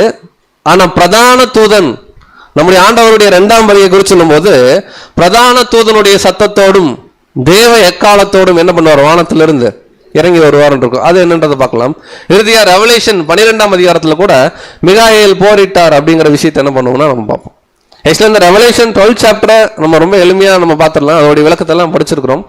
வெளிப்படுத்தல் 12ஆம் அதிகாரத்துல ஒரு ஸ்திரீ, கரெக்டா இல்லைங்களா, அந்த ஸ்திரீக்கு ஒரு குழந்தை, சிரசின் மேல 12 நட்சத்திரம், காலு கீழே சந்திரன், இதெல்லாம் பாத்தீங்கன்னா நம்ம பார்த்திருக்கோம். சபை எது, போப்பு மார்க்கம் எது, இந்த மிகாயேல் பாத்தீங்கன்னா அந்த போலியான கிறிஸ்தவ அமைப்புகளுக்கு கொடுக்கப்பட்ட பேர். அங்க எக்ஸாக்டா நம்ம நினைக்கிற மிகாயேலை குறித்து அங்க பேசல. அது ரெவலேஷன் ஸ்டடீஸ்ல பார்த்துருக்கிறோம். அதனால இப்போ அந்த பாயிண்ட்டை நம்ம பார்க்கறது இல்லை. பட் மற்ற வசனங்களை பார்க்கலாம். ஸோ முதல்ல என்ன வசனத்தை பார்க்கலாம் அப்படின்னு கேட்டிங்கன்னா, இந்த மிகாயேல் நம்ம கிளியரா சொல்றோம், இந்த மிகாயேல் கர்த்தராகிய இயேசு கிறிஸ்து தான். இந்த மிகாயேல் என்னும் கர்த்தராகிய இயேசு கிறிஸ்து அவருடைய ப்ரீ ஹியூமன் கண்டிஷன், தேவ தூதனா அவர் இருந்த நிலைமை, அது எப்படிங்கிறத ஊர்ஜிதப்படுத்தலாம். சோ முதல் வசனத்தை வாசிக்கலாம். தானியேல் 12ஆம் அதிகாரம் வசனம் 1. தானியேல் 12ஆம் அதிகாரம் 1ஆம் வசனம். உன் ஜனத்தின் புத்திரருக்காக நிற்கிற பெரிய அதிபதியாகிய மிகாயேல் அக்காலத்தில் எழும்புவான். சோ இந்த வசனத்தை முதல்ல நம்ம எடுக்கலாம். தானியேல் 12ஆம் அதிகாரத்துக்கு ஒரு எக்ஸ்ட்ரீம் பேக்ரவுண்ட் இருக்கு. தானியேல் 12ஆம் அதிகாரம் முடிவு காலத்தை குறித்து பேசுது. இயேசு கிறிஸ்துடைய 2ஆம் வருகை குறித்து பேசுது. அவர் எப்படி இஸ்ரேலுக்கு ஆதரவா வரார் அப்படிங்கறத குறித்து பேசுது. அதுக்கப்புறம் சபையின் பிள்ளைகள் இங்கும் அங்கும் ஓடி எப்படி ஆராய்வாங்க, அந்த 1260 நாள்ல என்ன, 1290 நாள்ல என்ன, 1335 நாள் காத்து வந்து சேர்கிறதுனா என்ன, அந்த அக்கறையில ஒரு புருஷன் இருந்தாரு, இக்கரையில ஒருத்தர் இருந்தார், நடுவுல ஒருத்தர் சவுண்ட் போட்டார், இதெல்லாம் வரும். இது பாத்தீங்கன்னா ரொம்ப டீட்டெயிலா பார்க்க முடியாது. பட் சிம்பிளா சொல்லணும் அப்படின்னு கேட்டீங்கன்னா அதுல நிறைய காலங்கள் வரும். 1799 குறிச்சு பார்ப்போம், 539 குறிச்சு பார்ப்போம். இந்த மாதிரி டீட்டெயில் இருக்கும். பட் நம்ம அதுக்குள்ள ரொம்ப டீட்டெயிலா போகல. இந்த ஒரு வசனம் மட்டும், உன் ஜனத்தின் புத்திரருக்காக. கேள்வி, அந்த உன் ஜனம் யார்? இஸ்ரேல் ஜனம், டவுட்டே வேணாம். இஸ்ரேல் ஜனத்திற்காக நிற்கிற பெரிய அதிபதி. இதை இங்கிலீஷ்ல எப்படி பார்க்கலாம்னா the chief ruler. Chief ruler தான் பெரிய அதிபதி. பெரிய அதிபதி என்னும் மிகாயேல் என்ன பண்ணுவாரு அக்காலத்துல. எப்போ அக்காலத்துலனா கொர்னாலஜி பாத்தீங்கன்னா 1800களுக்கு அப்புறம் வரும் அந்த சப்ஜெக்ட்ஸ் நம்ம பார்க்கும்போது. அப்ப இயேசு கிறிஸ்துடைய 2ஆம் வருகை குறித்து அங்க பேசுது. அவர் 2ஆம் வருகையில என்ன பண்ணுவாருன்றதுக்கு விஷயத்தை டீட்டெயிலா பேசுது. இப்ப கேள்வி, மிகாயேல் தான் இயேசு கிறிஸ்துவா பிரதர் அப்படின்னு கேட்டா ரொம்ப சிம்பிள். இங்க வர்ற ஒரு கிங்கு. இயேசு கிறிஸ்து யாரு? கிங்கு. இங்க பெரிய அதிபதினு போட்டிருக்கு இல்லையா? நீங்க நல்லா அதோடைய சீக்வன்ஸை கவனிக்கணும். தானியேல் 11ஆம் அதிகாரம் எதை குறித்து டீட்டெயிலிங் கொடுக்குது? நீங்க படிக்க முடியாது, இன்னைக்கு அதை படிக்க முடியாது. தானியேல் 11ஆம் அதிகாரம் முழுக்க நீங்க எடுத்து பார்த்தீங்கன்னா வடதிசை ராஜா, தென் திசை ராஜா, அலெக்சாண்டர் த கிரேட், நெப்போலியன் பானபார்ட், இது எல்லாம் டீட்டெயிலிங் பண்ணும். எல்லாமே கிங்ஸை பத்தியே பேசிட்டு வருது. தேவன் என்ன சொல்றாருன்னா 12ஆம் அதிகாரத்துல த கிரேட்டர் கிங் ஒருத்தர் வரப்போறார், பெரிய அதிபதி ஒருத்தர் வரப்போறார். இந்த ராஜாக்கள் எல்லாம் தாழ்த்திட்டு அவர் தன்னுடைய ராஜ்யத்தை என்ன பண்ண போறார், எஸ்டாப்ளிஷ் பண்ண போறாருங்கிறத கோர்வையா சொல்றதுதான் தானியேல் 12. அப்ப அந்த பெரிய அதிபதி, த மைட்டி கிங், சீஃப் ரூலர்ன்றதை நம்ம அப்படிதான் புரிஞ்சுக்கணும். அது யார் அப்படின்னு கேட்டிங்கன்னா, இங்க மிகாயேல், நமக்கு தெரியும் அந்த மிகாயேல் யாருன்னா கர்த்தராகிய இயேசு கிறிஸ்து. அடுத்த கேள்வி, உன் ஜனத்தின் புத்திரர் அப்படின்னா கர்த்தராகிய இயேசு கிறிஸ்து விசேஷமா இஸ்ரேலுக்கு ராஜாவா அப்படின்னு கேட்டா நமக்கு என்ன பதில் சொல்லலாம்? எத்தனை வசனம் கொடுக்கலாம்? அவரு தான் இஸ்ரேலுக்கு ராஜா, the prince of the Jews. Israel ஜனங்களுடைய அதிபதி யாரு அப்படின்னு கேட்டா ஒரே வரி, ராஜா யாருன்னு கேட்டா கர்த்தராகிய இயேசு கிறிஸ்து. அப்படின்னா நிறைய இடங்கள்ல பேசுறார். இஸ்ரேல் ஜனத்துடைய சோர்ஸே யாருன்னா ஆபிரகாம். ஆண்டவர் பேசுறார் ஒரு இடத்துல, உங்க சோர்ஸ் ஆபிரகாம்ல இருந்து தான் வருது, ஆனா ஆபிரகாமுக்கு முன்னமே நான் என்ன பண்றேன் இருக்கேன். வாசிக்கலாம், யோவான் 8:58. யோவான் 8:58. அதற்கு இயேசு, ஆபிரகாம் உண்டாகிறதற்கு முன்னமே நான் இருக்கிறேன் என்று மெய்யாகவே மெய்யாகவே உங்களுக்கு சொல்லுகிறேன் என்றார். சோ நம்ம நல்லா கவனிச்சோம்னா, நம்முடைய ஆண்டவராக இயேசு கிறிஸ்து லோகோஸா இருந்து அவர் பூமியில ஒரு தேவ தூதனும் போது ரொம்ப லைட்டா நம்ம எடுத்துக்கூடாது. நமக்கு தெரியும் தேவன் சார்பா அவருடைய ஊழியத்தை செய்ய வர்றார். ஒரு பிரதான ஒரு தூதனா மிகாயேலா அவர் வர்றார். நீங்க என்ன சொல்லப்படுதுன்னா, ஆபிரகாம் தான் முற்பிதா, அவருக்கு முன்னதாகவே நான் என்ன பண்றேன் இருக்கிறேன்னு ஏன் மனிதர்கள்ட்ட சொல்றேன்? அவர் பூமிக்கே வரலன்னா ஏன் இதை பத்தியெல்லாம் அங்க டிஸ்கஸ் பண்ணோம்?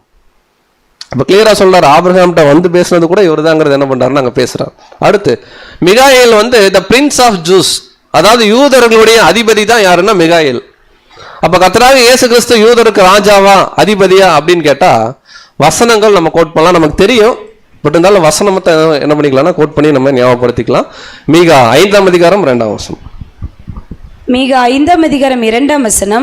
எப்பிராத்தா என்னப்பட்ட பெத்லகேமே, நீ யூதாவில் உள்ள ஆயிரங்களுக்குள்ளே சிறியதாயிருந்தும் இஸ்ரேலை ஆளப்போகிறவர் உன்னிடத்திலிருந்து புறப்பட்டு என்னிடத்தில் வருவார். அவருடைய புறப்படுதல் அநாதி நாட்களா இருக்கும். தொடர்ந்து போ.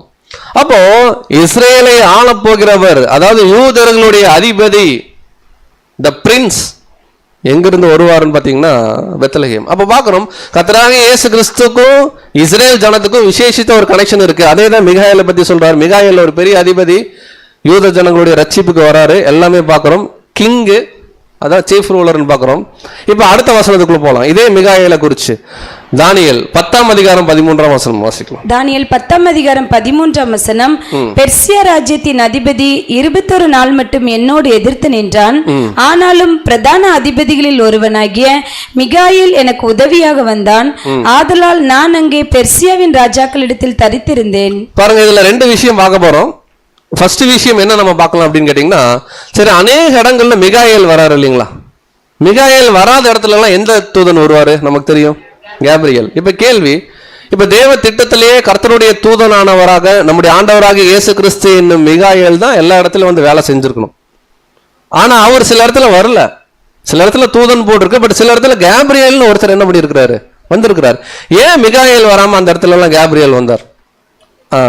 அதை நம்ம ரிசர்ச் பண்ணோம்னா நீங்க நல்லா யோசிச்சு பாருங்க. தானியேல்ல 2-3 இடத்துல வருவார். தானியேல்ல அந்த 21 நாட்கள் அந்த தீர்க்க தரிசனம், அடுத்து தானியேல் 70 வார தீர்க்க தரிசனம், புதிய ஏற்பாட்டு காலத்துல மரியாள்கிட்ட வந்து பேசுறது, இதெல்லாம் நீங்க எடுத்து பார்த்தீங்க அப்படின்னா இது எல்லாமே மிகாயேல் என்னும் இயேசு கிறிஸ்து சம்பந்தப்பட்ட விஷயம். இயேசு கிறிஸ்து மிகாயேலா இருந்துட்டு அவரே வந்து எப்படி நான் வந்து உங்களுக்கு ஒரு பாலகன் கொடுக்கப்படுவாருங்க மரியாள், அவருக்கு நீங்க என்ன பண்ணணும் இயேசுன்னு. தேவன் அந்த இடத்துல அங்க மிகாயேல் அனுப்பல. இயேசு கிறிஸ்து அந்த ரோலுக்கு வரல. இயேசு கிறிஸ்து இல்ல, அதுக்கப்புறம் தூதர்கள் யார் இருக்காங்கன்னா கேப்ரியல் அனுப்புறார். அப்படின்னா மிகாயேல் இன்னும் இயேசு கிறிஸ்து சம்பந்தப்பட்ட அநேக தீர்க்க தரிசனங்களை இன்க்ளூடிங் தானியேல் இந்த 10:13 யார் தான் வந்து பேசுவாங்க அப்படின்னு கேட்டீங்கன்னா கேப்ரியல். பட் இங்க வந்து கேப்ரியல் சொல்றாரு, அதாவது என்னால வந்து அந்த அந்த அந்த பெர்சியருடைய கிங்கோட எதிர்த்து போரிட முடியல, எனக்கு மேல ஒருத்தர் இருக்காரு, இந்த மிகாயேல் தான் அப்படிங்கிறார். ரொம்ப சிம்பிள். இந்த பெர்சியருடைய அதிபதி ஸ்பிரிச்சுவலா யாருக்கு கம்பேர் பண்றோம்னா லூசிஃபர் கம்பேர் பண்றோம். ஆர்டர் கிரேட்லயே நீங்க பாத்தீங்கன்னா கர்த்தராகிய இயேசு கிறிஸ்து, லூசிஃபர், அப்புறம் தான் கேப்ரியல். இப்ப வந்து கேப்ரியல் விட்னஸ் பண்றாரு, என்னால எதிர்த்து போரிட முடியாது, ஆனா எங்களுக்கு ஒரு சூப்பர் பாஸ் இருக்காரு, யாருன்னா மிகாயேல், கர்த்தராகிய இயேசு கிறிஸ்து, அவர் போரிடுவாருன்னு சொல்றாரு. இது சிம்பிளா புரிஞ்சுக்கலாம். அடுத்து பிரதான தூதர்களில் ஒருவனாக தான் போட்டிருக்கு. அப்ப நிறைய பிரதான தூதர்கள் இருந்திருப்பாங்கல்ல, அப்படின்னா பிரதான தூதர்கள் இருந்திருக்கிறாங்க, அதுல வந்து மாற்று கருத்து இல்லை. இப்ப கேள்வி என்னன்னா, 10 பேத்துல ஒருத்தர் இயேசு கிறிஸ்து கிடையாது, அவர் தான் ஃபர்ஸ்ட் அப்படிங்கிறத ப்ரூவ் பண்ணும். கரெக்டா இல்லைங்க? ஏன்னா வசனம் வந்து ஒருவனாகிய அப்படின்னா 10 பிரதர் இருந்தாங்க, 10ல் அவர் ஒருத்தருங்க அப்படிங்கிற மாதிரி இருக்கு. ஏதோ எல்லாரும் ஈக்குவல் பண்ற கிரேடு மாதிரி இருக்கு. இல்ல, இந்த வசனத்துடைய மூல வார்த்தையை நீங்க கவனிச்சீங்கன்னா பாருங்க, டேனியல் சாப்டர் 10 verse வந்து பாத்தீங்கன்னா 13ல நம்ம கொடுக்குறோம். But the prince of the kingdom அப்படின்னு போட்டு இங்க இருக்கு த மைக்கேல் த ஒன் அப்படின்னு ஒரு வார்த்தை இருக்கு. பிரதான தூதரில் ஒருவன் அப்படிங்கிற வார்த்தை தான் இங்க ஒன் அப்படின்னு இருக்கு. இதனுடைய மூல வார்த்தை நீங்க கவனிச்சீங்கன்னா H259 H259ங்கிற இந்த வார்த்தையை நல்லா நீங்க பாத்துக்குங்க, இந்த நம்பரையும் நல்லா பாத்துக்குங்க. இப்போ ஒரு வசனம் நம்ம போடுறோம், இந்த வசனத்தை நீங்க என்ன பண்ணுங்க பாருங்க, வாசிக்கலாம். ஆதியாகமம் 1:5 தேவன் வெளிச்சத்துக்கு பகல் என்று பெயரிட்டார், இருளுக்கு இரவு என்று பெயரிட்டார், சாயங்காலமும் விடியற்காலமுமாகி முதலாம் நாள் ஆயிற்று. சாயங்காலமும் விடியற்காலமுமாகி the first day began, முதலாம் நாள் ஆயிற்று. அந்த முதலாம் நாள் அப்படிங்கிற வார்த்தைக்கு இங்க கொடுக்கிற வார்த்தை பாருங்க, the first H259 1 H259. இதே ஆதியாகமம் 2ஆம் அதிகாரத்துல ஆதாமுடைய விழா எலும்புகளில் ஒன்றை எடுத்து அப்படின்னு இருக்கும், அதுக்கு இதே வார்த்தை தான் கொடுத்துருக்கோம். அப்ப நம்ம புரிஞ்சுக்கணும், ஆவிக்குரியவன் ஆவிக்குரிய விஷயத்தை என்ன பண்ணணும்னா கனெக்ட் பண்ணணும். எந்த வசனம் எந்த இடத்துல வரும் அப்படின்னு கேட்டீங்கன்னா, இங்க பிரதான தூதர்களில் ஒருவன் கிடையாது, பிரதான தூதர்களில் முதன்மையானவர் யார் அப்படின்னு கேட்டீங்கன்னா, சூப்பர் பாஸ் யாருன்னு கேட்டீங்கன்னா மைக்கேல், கர்த்தராகிய இயேசு கிறிஸ்து. இதை நம்ம இன்னும் ஊர்ஜிதப்படுத்தலாம். எப்படி அப்படின்னு கேட்டீங்கன்னா, மைக்கேலுக்கு என்ன பேர் கொடுத்துருக்குன்னா இங்கிலீஷ்ல த சீஃப் ரூலர், பெரிய அதிபதி, தானியேல் 12:1 ஓகேங்களா. இதே வசனம் வேற இடத்துல வந்திருக்குது, அதை வாசிக்கலாம். 1 நாளாகமம் 5ஆம் அதிகாரம் 2ஆம் வசனம். 1 நாளாகமம் 5ஆம் அதிகாரம் 2ஆம் வசனம். யூதா தன் சகோதரர்களை பலத்ததினால் ராஜாதிபத்தியம் அவன் சந்ததியில் உண்டானது, ஆகிலும் சேஷ்டபுத்திர சுதந்திரம் யோசேப்புடையதாயிற்று. பாருங்க, இங்க என்ன சொல்ல வர்றாருன்னா, அவர் வம்ச வரலாறு பத்தி பேசுவார். யூதா, அதுக்கப்புறம் யோசேப்பு, பின்னாடி கர்த்தராகிய இயேசு கிறிஸ்து வர போறார். இப்ப கர்த்தராகிய இயேசு கிறிஸ்து வரக்கூடிய சந்ததியை குறித்து பேசும்போது தீர்க்க தரிசனம் என்ன சொல்றாருன்னா, ராஜாதிபத்தியம் அவன் சந்ததியில் என்னாச்சு அப்படின்னா, யூதால என்ன ராஜாதிபத்தியம் வந்துச்சு?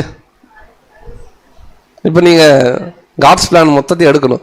யூதா கோத்திரத்து சிங்கம் என்ன பண்றாருன்னா வரார், தாவீதுக்கு அப்புறம் கர்த்தராகிய இயேசு கிறிஸ்து. இப்ப கர்த்தராகிய இயேசு கிறிஸ்து குறித்து முன்னறிவித்த தீர்க்க தரிசனம் என்ன சொல்லுதுன்னா, ராஜாதிபத்தியம் அப்படின்னு ஒரு வார்த்தை இருக்கு இல்லையா, தமிழ்ல மட்டும்தான் அப்படி இருக்கு. தமிழ்ல நமக்கு ஆனால் அது புரியல. இங்கிலீஷ்ல என்ன வார்த்தை தெரியுங்களா கொடுத்துருக்கு? டேனியல் மன்னிக்கவும், 1 Chronicles chapter 5 verse 2 வாசிங்க. For Judah prevailed above his brethren, and of him came the chief ruler. பாருங்க, இங்க என்ன வார்த்தை வந்திருக்குன்னா, அந்த ராஜாதிபத்தியம்ங்கிற வார்த்தை the chief rulerங்கிற வார்த்தை. இதே the chief ruler தான் பிரதான அதிபதியாகிய மிகாயேல் அக்காலத்துல என்ன பண்ணுவான், எழும்புவான். அப்ப நம்ம எங்க சுத்தி வந்தாலும் கிளியரா தேவனுடைய திட்டம் இருக்கு. கர்த்தராகிய இயேசு கிறிஸ்து தேவதூதன் இல்லைன்னு சொல்லவே முடியாது. கிளியரா வசனம் என்ன பண்ணுதுன்னா விட்னஸ் பண்ணுது. பட் நம்ம ரொம்ப அண்டர் எஸ்டிமேட் பண்ணி நம்ம சொல்ல, அதையும் நம்ம புரிஞ்சுக்கணும். பிரதான தூதர்கள் அவர் தான் ஃபர்ஸ்ட். தேவன் நினைச்சத பரலோகத்திலையும் சரி பூலோகத்திலையும் சரி செயல்படுத்தணும் அப்படின்னா அவர் தூதனா தான் மாறும். அப்படி வந்த மிகாயேல் என்னும் கர்த்தருடைய தூதன் யார் அப்படின்னு கேட்டீங்கன்னா கர்த்தராகிய இயேசு கிறிஸ்து. அந்த மைக்கேல்ன்ற பேர்லயே அருமையா இருக்கு. மைக்கேல்னா என்ன? the one who is like God. தேவனை போன்றவர். ஆதியிலே வார்த்தை இருந்தது, அந்த வார்த்தை தேவனிடத்தில் இருந்தது, அந்த வார்த்தை தேவனுடைய தன்மை கொண்டிருந்தது. மிகாயேலுக்கு என்ன பேருனா the one who is like God, தேவன் போல, தேவனை போன்றவர். அவர் லோகோஸ் சார்ந்த நிலைமை குறித்து அவர் சொல்றார். கர்த்தராகிய இயேசு கிறிஸ்து தன்னுடைய கடைசி கெத்செமனே பிரேயர்ல கூட அதை விட்னஸ் பண்றார். யோவான் 17ஆம் அதிகாரம் 5ஆம் வசனம். யோவான் 17ஆம் அதிகாரம் 5ஆம் வசனம். பிதாவே, உலகம் உண்டாகிறதற்கு முன்னே உம்மிடத்தில் எனக்கு உண்டாயிருந்த மகிமையினாலே இப்பொழுது நீர் என்னை உம்மிடத்திலே மகிமைப்படுத்தும். பாருங்க, உலகம் உண்டாகிறதுக்கு முன்னே உம்மிடத்தில் எனக்கு ஒரு மகிமை இருந்துச்சுங்கிறாரு. இயேசு கிறிஸ்துக்கு என்ன மகிமை இருந்துச்சு? அவர் நிறைய விஷயத்த மீன் பண்றாரு. இந்த பாடத்தோட கனெக்ட் பண்ணோம்னா, உலகம் உண்டாகிறதுக்கு முன்னாடி அவர் என்னவா இருந்தாருன்னா லோகோஸ். இத மீன் பண்றார். அவர் சொல்றாரு, இந்த நிலைமை இல்லப்பா, இதிலும் மேலான நிலைமை உனக்கு நான் கொடுப்பேன். உயிர் தெழுந்தோன்னா தேவன் எப்படி இருக்கிறாரோ அதே விஷயத்த இயேசு கிறிஸ்துக்கு விட்னஸ் பண்றார். தம்மில் தாமே ஜீவனம். அவர் சொல்றார், மகிமைப்படுத்தின இன்னமும் என்ன பண்ணுவோம். அடுத்து இந்த மிகாயேலை குறித்து என்ன சொல்லி இருக்குன்னா, உன் ஜனத்தின் புத்திரருக்காக நிக்கிற, ஜனத்தை பாதுகாக்கிற ஒரு பெரிய அதிபதி அக்காலத்தில் என்ன பண்ணுவான், எழும்புவான் இருக்கு. இந்த மிகாயேல் என்னவா இருக்கிறாருன்னா ஜனங்களை பாதுகாக்கக்கூடிய ஒரு வல்லமை உள்ள பிரதான தூதனா இருக்கார். கரெக்டுங்களா? வசனத்தின் அடிப்படையில் தானியேல் 12:1 அடிப்படையில் வாசிக்கலாம். இப்ப யூதா 1:9 வந்துடலாம். யூதா 9 பிரதான தூதனாகிய மிகாயேல் மோசேயினுடைய சரீரத்தை குறித்து பிசாசுரனை தர்க்கித்து பேசின போது அவனை தூஷணமாய் குற்றப்படுத்த துணியாமல் கர்த்தர் உன்னை கடிந்து கொள்வாராக என்று சொன்னான். பாருங்க, இங்க கிளியரா பாக்குறோம். பிதாவாகிய தேவன், கர்த்தராகிய இயேசு கிறிஸ்து என்னும் மிகாயேல், அவர் மூலமா படைக்கப்பட்ட லூசிஃபர். இப்ப லூசிஃபர் எதிர்த்து நிக்கிறாப்புல யாருக்கிட்டனா மிகாயேலும் கர்த்தராகிய இயேசு கிறிஸ்து கிட்ட. மோசேயின் சரீரத்தை ஆண்டவர் மறைச்சிட்டார். இப்போ அங்க டிஸ்கஷன் போகுது, அந்த சரீரம் எங்க எனக்கு வேணும், நான் எடுத்து விக்கிரக ஆராதனைக்கு ஜனங்கள் என்ன பண்ணணும், தூண்டி விடணும். அப்படிங்கும்போது சரீரம் அங்க மறைக்கப்பட்டுச்சு ஒரு இடத்துல, யாருனாலையும் கண்டுபிடிக்க முடியல. ஆனா இங்க மிகாயேல் சொல்றாப்புல தேவன் உன்னை என்ன பண்ணுவாரு. இந்த மாதிரி எத்தனை இடத்துல நம்முடைய ஆண்டவராக இயேசு கிறிஸ்து பேசியிருக்காரு தெரியுங்களா? அவருக்கு எல்லா வல்லமை இருந்தும் நம்ம என்ன நினைச்சுக்கிறோம் அப்படின்னா, எங்க மிகாயேலுங்கிற சாதாரண தூதன், அவர்னால லூசிஃபரை எதிர்த்து என்ன பண்ண முடியல. அப்படி இல்லை. 3 சோதனை வரும்போது கூட அவர் நினைச்சா அப்பவே சாத்தான் அடிக்க முடியும். அவர் சொல்லுவார், உன் தேவனாகிய ஒருத்தருக்கு நீ கர்த்தருக்கு ஆராதனை செஞ்சு அவரே நீ என்ன பண்ண, பணிந்து கொள்ளு. சகரியால இதே மாதிரி ஒரு வார்த்தை இருக்கு இல்லைங்களா? அவருக்கு நீ என்ன பண்ண, பயந்துருன்னு. இப்ப கிளியரா பாக்குறோம், இந்த இடத்துல மோசேவுடைய சரீரத்தை மறைச்சு வச்சவர் மிகாயேல் என்னும் பிரதான தூதன். ஓகேங்களா? கிளியரா? எங்க மறைச்சு வச்சார்? வாசிக்கலாம். உபாகமம் 34:6. உபாகமம் 34:6. அவர் அவனை மோவாப் தேசத்தில் உள்ள பெத்பெயோருக்கு எதிரான பள்ளத்தாக்கிலே அடக்கம் பண்ணினார். இந்நாள் வரைக்கும் ஒருவனும் அவன் பிரேத குழியை அறியான். பாருங்க, ஒரு இடத்துல ஒளிச்சு வச்சுட்டாங்க, யாரும் கண்டுபிடிக்கல. இப்ப கேள்வி நல்லா கவனிக்கலாம். மிகாயேல் பெரிய அதிபதி யாருக்குன்னா விசேஷமா இஸ்ரேலுக்கு. மிகாயேல் ஜனங்களை பாதுகாக்கிறவர் விசேஷமா யாருன்னா இஸ்ரேல் ஜனங்களை. ஓகேங்களா? இப்ப கேள்வி, இதே இஸ்ரேல் ஜனங்களுடைய லீடர் மோசேயுடைய சரீரத்தை மிகாயேல் மறைச்சு வைக்கிறார். இந்த மிகாயேல் யாருன்னா கர்த்தராகிய இயேசு கிறிஸ்து தூதனா அந்த நிலைமை. இது எப்படி கண்டுபிடிக்கலாம்னா, பழைய ஏற்பாடு முழுக்க மோசேக்கு முன்னாடி ஒரு வல்லமையுள்ள தூதன், அந்த வசனத்தை மறந்துடாதீங்க, வல்லமையுள்ள ஒரு தூதன் என்ன பண்ணாருன்னா ஜனங்களை வழி நடத்தினார். வசனம் எப்படி இருக்குன்னா, எல்லாரும் ஒரே ஞானபானத்தை என்ன பண்ணாங்க, குடிச்சாங்க. வாசிக்கலாம். 1 கொரிந்தியர் 10:4. 1 கொரிந்தியர் 10:4. எல்லாரும் ஒரே ஞானபானத்தை குடித்தார்கள். எப்படி எனில் அவர்களுடைய கூட சென்ற ஞான கண்மலையின் தண்ணீரை குடித்தார்கள். அந்த கண்மலை கிறிஸ்துவே. இந்த வசனம் மாறி வருமா? அவரோட கூட சென்ற அப்படின்னா பிரதர், அது சும்மா ஒரு ஃப்ளோல எழுதியிருக்கிறாங்க. அவரோட கூட சென்றன்னா இயேசு கிறிஸ்துவெல்லாம் கூட எல்லாம் போகல பிரதர் அப்படின்னு சொல்ல முடியுமா? இயேசு கிறிஸ்துவா போகல, அதனால நம்மளால கண்டுபிடிக்க முடியல. அவரோட வல்லமையுள்ள தூதனா அந்த ஜனங்களோட தான் இருந்தார். மேகஸ்தம்பம் நிற்கும், இவங்க நிற்கணும். புறப்படும், இவங்க என்ன பண்ணணும், புறப்படணும். இந்த சிக்னலை ஒரு வல்லமையுள்ள பிரதான தூதன் தான் இஸ்ரேல் ஜனங்களை கைட் பண்ணிட்டே இருந்தார். அவரை குறித்து வசனம் நேரடியாகவே இருக்கு. யாத்திராமம் 23:20. நல்லா நீங்க மிகாயேலுடைய விஷயத்தை பாருங்க. சீஃப் ரூலர், ஜனங்களை பாதுகாக்கிறவர், பெரிய அதிபதி, இதெல்லாம் வச்சுட்டு இந்த வசனத்தை படிங்க. வாசிக்கலாம். யாத்திராகமம் 23:20. வழியில் உன்னை காக்கிறதற்கும் நான் ஆயத்தம் பண்ணின ஸ்தானத்துக்கு உன்னை கொண்டு போய் சேர்க்கிறதற்கும் இதோ நான் ஒரு தூதனை உனக்கு முன்னே அனுப்புகிறேன். பாருங்க, அவர் சமூகத்துல எச்சரிக்கையாரு, அவரை கோவப்படுத்தாத, இதெல்லாம் நம்ம படிச்சிருக்கிறோம். கர்த்தராகிய இயேசு கிறிஸ்துவ குறித்து அங்க சொல்லக்கூடிய வசனம் என்ன சொல்றாருன்னா, வழியில் உன்னை காக்கிறதற்கும், the Michael, the protector of the people, ஜனங்களை பாதுகாக்கிறார். வழியில் உன்னை காக்கிறதற்கும் நான் ஆயத்தம் பண்ண ஒரு இடத்துக்கு உங்களை கொண்டு போய் சேர்க்கிறதுக்கும், இங்கேயும் பரமகானான்னு ஒன்று இருக்கு. அன்புக்குரிய சகோதர சகோதரிகளே, என்னை இல்லாமல் ஒருவனும் என் பிதா இடத்துல என்ன பண்ண முடியாது. அதே நிழல் தான் அங்க சொல்றார்.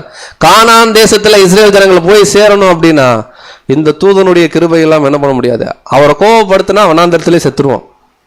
அதே போலதான் கர்த்தராகிய இயேசு கிறிஸ்து இல்லாம நம்ம பரலோகம் போக முடியாது. இங்க கிளியரா சொல்றார், அந்த தூதன் தான் என்ன பண்ணாருன்னா கைட் பண்ணார். ஸோ மிகாயேல் ஜனங்களை பாதுகாக்கிறார், பெரிய ராஜா அல்லது அதிபதி. இது எல்லாமே யாருக்கு எக்ஸாக்டா பொருந்து, அவருடைய பேருடைய அர்த்தம், நிலைமைகள் எல்லாமே கர்த்தராகிய இயேசு கிறிஸ்துக்கு என்ன பண்ணுதுன்னா அவர் தான் வல்லமையுள்ள தூதனாக இருந்தார். இந்த மிகாயேல் என்னவாகவும் இருக்கிறாருன்னா த சீஃப் மெசஞ்சர். முக்கியமான விஷயங்கள் என்ன பண்றாருன்னா அறிவிக்கிறார். வாசிக்கலாம். தானியேல் 10ஆம் அதிகாரம் 21ஆம் வசனம். தானியேல் 10ஆம் அதிகாரம் 21ஆம் வசனம். சத்திய எழுத்திலே கண்டிருக்கிறதை நான் உனக்கு தெரிவிப்பேன். உங்கள் அதிபதியாகிய மிகாயேலை தவிர என்னோட கூட அவர்களுக்கு விரோதமாய் பலம் கொள்ளுகிற வேறொருவரும் இல்லை. கிளியரா சொல்றாரு, உங்கள் அதிபதியாகிய மிகாயேலை தவிர. அதாவது கர்த்தராகிய இயேசு கிறிஸ்து ஒரு வல்லமையுள்ள பிரதான தூதனாக அவர் செயல்பட்டாருங்கிறத ரொம்ப அழகா இந்த வசனம் என்ன சொல்லுதுன்னா, சத்திய எழுத்தில் கண்டு இருக்கிறத நான் என்ன பண்றேன் சொல்றேன். அப்ப கிளியரா பாக்குறோம், இந்த மைக்கேல் த ஆர்க் ஏஞ்சல் யாரு, இது நம்ம டீட்டெயிலா, ஏன்னா இது மட்டும் தனி சப்ஜெக்ட் இல்லை, இது குறித்து பிரதர்ஸ் எடுத்திருக்காங்க. இது சப்ஜெக்ட்ல ஒரு பார்ட், இவ்வளவுதான் நம்ம பார்க்க முடியும். யாரு அப்படின்னு கேட்டீங்கன்னா கர்த்தராகிய இயேசு கிறிஸ்து. அப்படின்னா பிரதர் கர்த்தராகிய இயேசு கிறிஸ்து தூதனா பிரதர் அப்படின்னா அதுக்கு தான் இத்தனை வசனம் பார்த்தோம். அதுக்கு தான் அடிப்படை சத்தியத்தில் திருத்துவம் என்ன பண்ணோம் பார்த்தோம். அப்படின்னா யூதர்களுடைய ட்ரெடிஷனே நீங்க எடுத்துக்கிட்டீங்கன்னா 7 ஆர்க்கேஞ்சல் அவங்க பேசுறாங்க. 7 ஆர்க்கேஞ்சல், அதுல 3 ஆர்க்கேஞ்சல் மட்டும்தான் பைபிள்ல இருக்கு. யாரு அப்படின்னு கேட்டீங்கன்னா the Michael, the greatest of all, தூதர்கள்லயே ஃபர்ஸ்ட், தேவனுக்கு அடுத்து யாருன்னா கர்த்தராகிய இயேசு கிறிஸ்து. அடுத்து யார் அப்படின்னு கேட்டீங்கன்னா ஆர்டர் இல்லை, இது ஆர்டர் கிடையாது, அடுத்து லூசிஃபர் தான் வரணும், ஆர்டர் கிடையாது. அடுத்து கேப்ரியல், கர்த்தராகிய இயேசு கிறிஸ்துவை குறிச்சும் அவரை குறிச்ச தீர்க்க தரிசனங்களை வெளிப்படுத்த வந்தவர் யாருன்னா கேப்ரியல். அதுக்கப்புறம் ஊரியேல், ரஃபேல். இந்த ரஃபேல் எல்லாம் இஸ்ரேலில் வச்சிருக்காங்க, பேர் நமக்கு தெரியும். ரகுவேல், சரியேல் அப்படின்ற இவங்கெல்லாம் ஒரு தூதர்கள் கேட்டகரின்னு சொல்றாங்க. பட் இது நமக்கு வேணாம், ஏன்னா இதை குறித்து பைபிள் இல்லை. கடைசியாக யாரை பார்க்குறோன்னா லூசிஃபர். லூசிஃபர் குறித்து எசேக்கியேல் 28ஆம் அதிகாரத்தில் இருக்கு. உன்னை படைக்கும் போது நீ எப்படி இருந்த, என்ன ஒரு பிரம்மாண்டம், இதெல்லாம் தேவன் பேசுவார். அப்போ கிளியராக நம்ம பார்க்குறோம், மைக்கேல் த ஆர்க் ஏஞ்சல் வேற யாருமே இல்லை. கர்த்தராகிய இயேசு கிறிஸ்து லோகோஸ், தேவனுடைய ஞானம், the angel of Jehovah. The angel of Jehovah தான் யாரு அப்படின்னு கேட்டிங்கன்னா அநேக இடங்கள்ல மைக்கேல் த ஆர்க் ஏஞ்சல் என்ன பண்றாருன்னா வந்திருக்கார். நேரடியா வசனமே இருக்கு, தூதனானவர் உங்களை கைட் பண்ணாரு. பல வசனம் இருக்கு, இன்னொரு வசனம் கூட நம்ம கொடுக்கலாம். ஆதியாகமம் 48ஆம் அதிகாரம் வசனம் 15-16. ஆதியாகமம் 48ஆம் அதிகாரம் வசனங்கள் 15 முதல். அவன் யோசேப்பை ஆசீர்வதித்து, என் பிதாக்களாகிய ஆபிரகாமும் ஈசாக்கும் வழிபட்டு வணங்கிய தேவனும், நான் பிறந்த நாள் முதல் இந்நாள் வரைக்கும் என்னை ஆதரித்து வந்த தேவனும். நல்லா கவனிக்கலாம், எதை பத்தி பேசுறாருன்னா தேவன் எப்படியெல்லாம் கைட் பண்ணாரு அப்படிங்கிற ஒரு ஹிஸ்டரி பேசுறார். ஆபிரகாம்ல இருந்து ஆதரிச்சு வந்த தேவன் அப்படின்னு. தேவன்னா நல்லா நீங்க புரிஞ்சுக்கணும், தேவன் டைரக்டா பண்ண மாட்டார், தேவன் சார்பா ஒரு ஃபேவர் வந்ததை பத்தி பேசிட்டு இருக்கார். அடுத்து, எல்லா தீமைக்கும் நீங்களாக்கி என்னை மீட்ட தூதனுமானவர் இந்த பிள்ளைகளை ஆசீர்வதிப்பாராக. அங்க என்ன சொல்றாரு பாருங்க, எல்லா தீமைக்கும் நீங்களாக்கி என்னை மீட்ட தூதனுமானவர். அப்ப நல்லா நம்ம புரிஞ்சு, நம்ம தூதன் உடனே நமக்கு என்ன ஒரு இமேஜ் ஒரு சாதாரண கேட்டகரி அப்படின்னு நினைச்சுக்கிறோம். இல்ல, அதுக்கு தான் சொல்றாரு பெரிய அதிபதிக்கு, chief ruler, the Michael the archangel, the greatest, எல்லாத்தை விட அவர் தான் மேல. எல்லாமே தேவன் நமக்கு விட்னஸ் பண்றார் பைபிள்ல. அவரை கொண்டுதான் எல்லாத்தையும் உருவாக்குனார். அவர் தான் லோகோஸ், தேவனுக்கு அடுத்து அவர் தான், மாற்று கருத்தே கிடையாது. எல்லாம் தேவன், தேவனுடைய ஞானமா இருந்தார். மோசே கிட்ட இருந்தார், ஆபிரகாம் கிட்ட இருந்தார், மனோவாட்டு இருந்தார். எல்லாம் சொல்றாரு. இங்கேயே வசனம் இருக்கு, என்னை மீட்ட தூதனுமான. இதுக்கெல்லாம் நம்ம என்ன மாற்று கருத்து சொல்ல முடியும்? ஸோ 4 பாயிண்ட் பார்த்துட்டோம். இப்போ 5வது ஒரு பாயிண்ட் பார்க்கலாம்.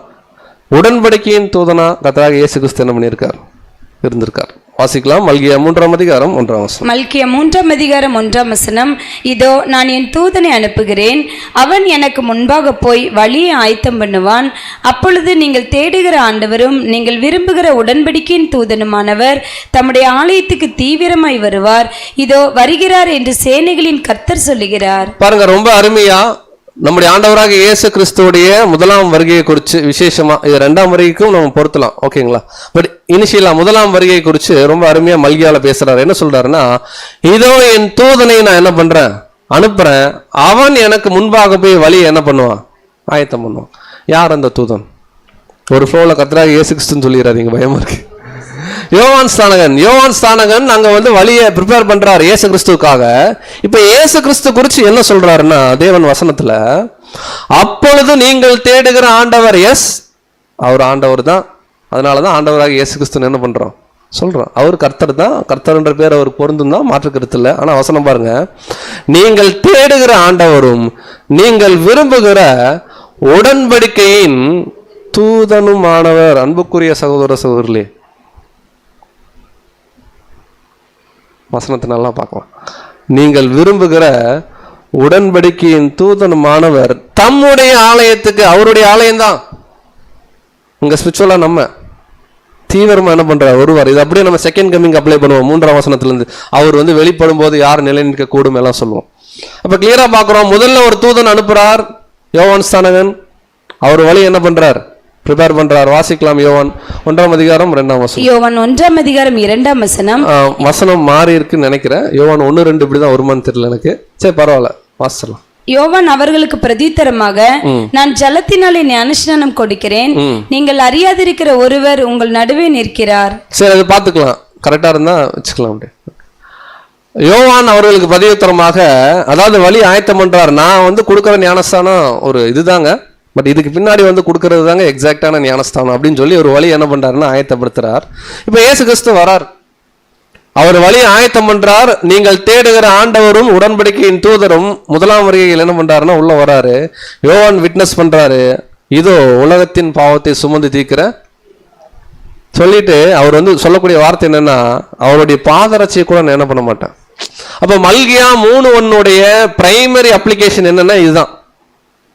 இதோடைய நெக்ஸ்ட் லெவலோடைய ஃபுல்ஃபில்மெண்ட் தான் பார்க்குறோம். செகண்ட் கமிங்ல என்ன பண்றோம்னா நம்ம பார்க்கணும். இதை இன்னொரு வசனத்தை நம்ம கிளாரிஃபை பண்ணலாம். ஏசாயா 42:6. ஏசாயா 42ஆம் அதிகாரம் 6ஆம் வசனம்.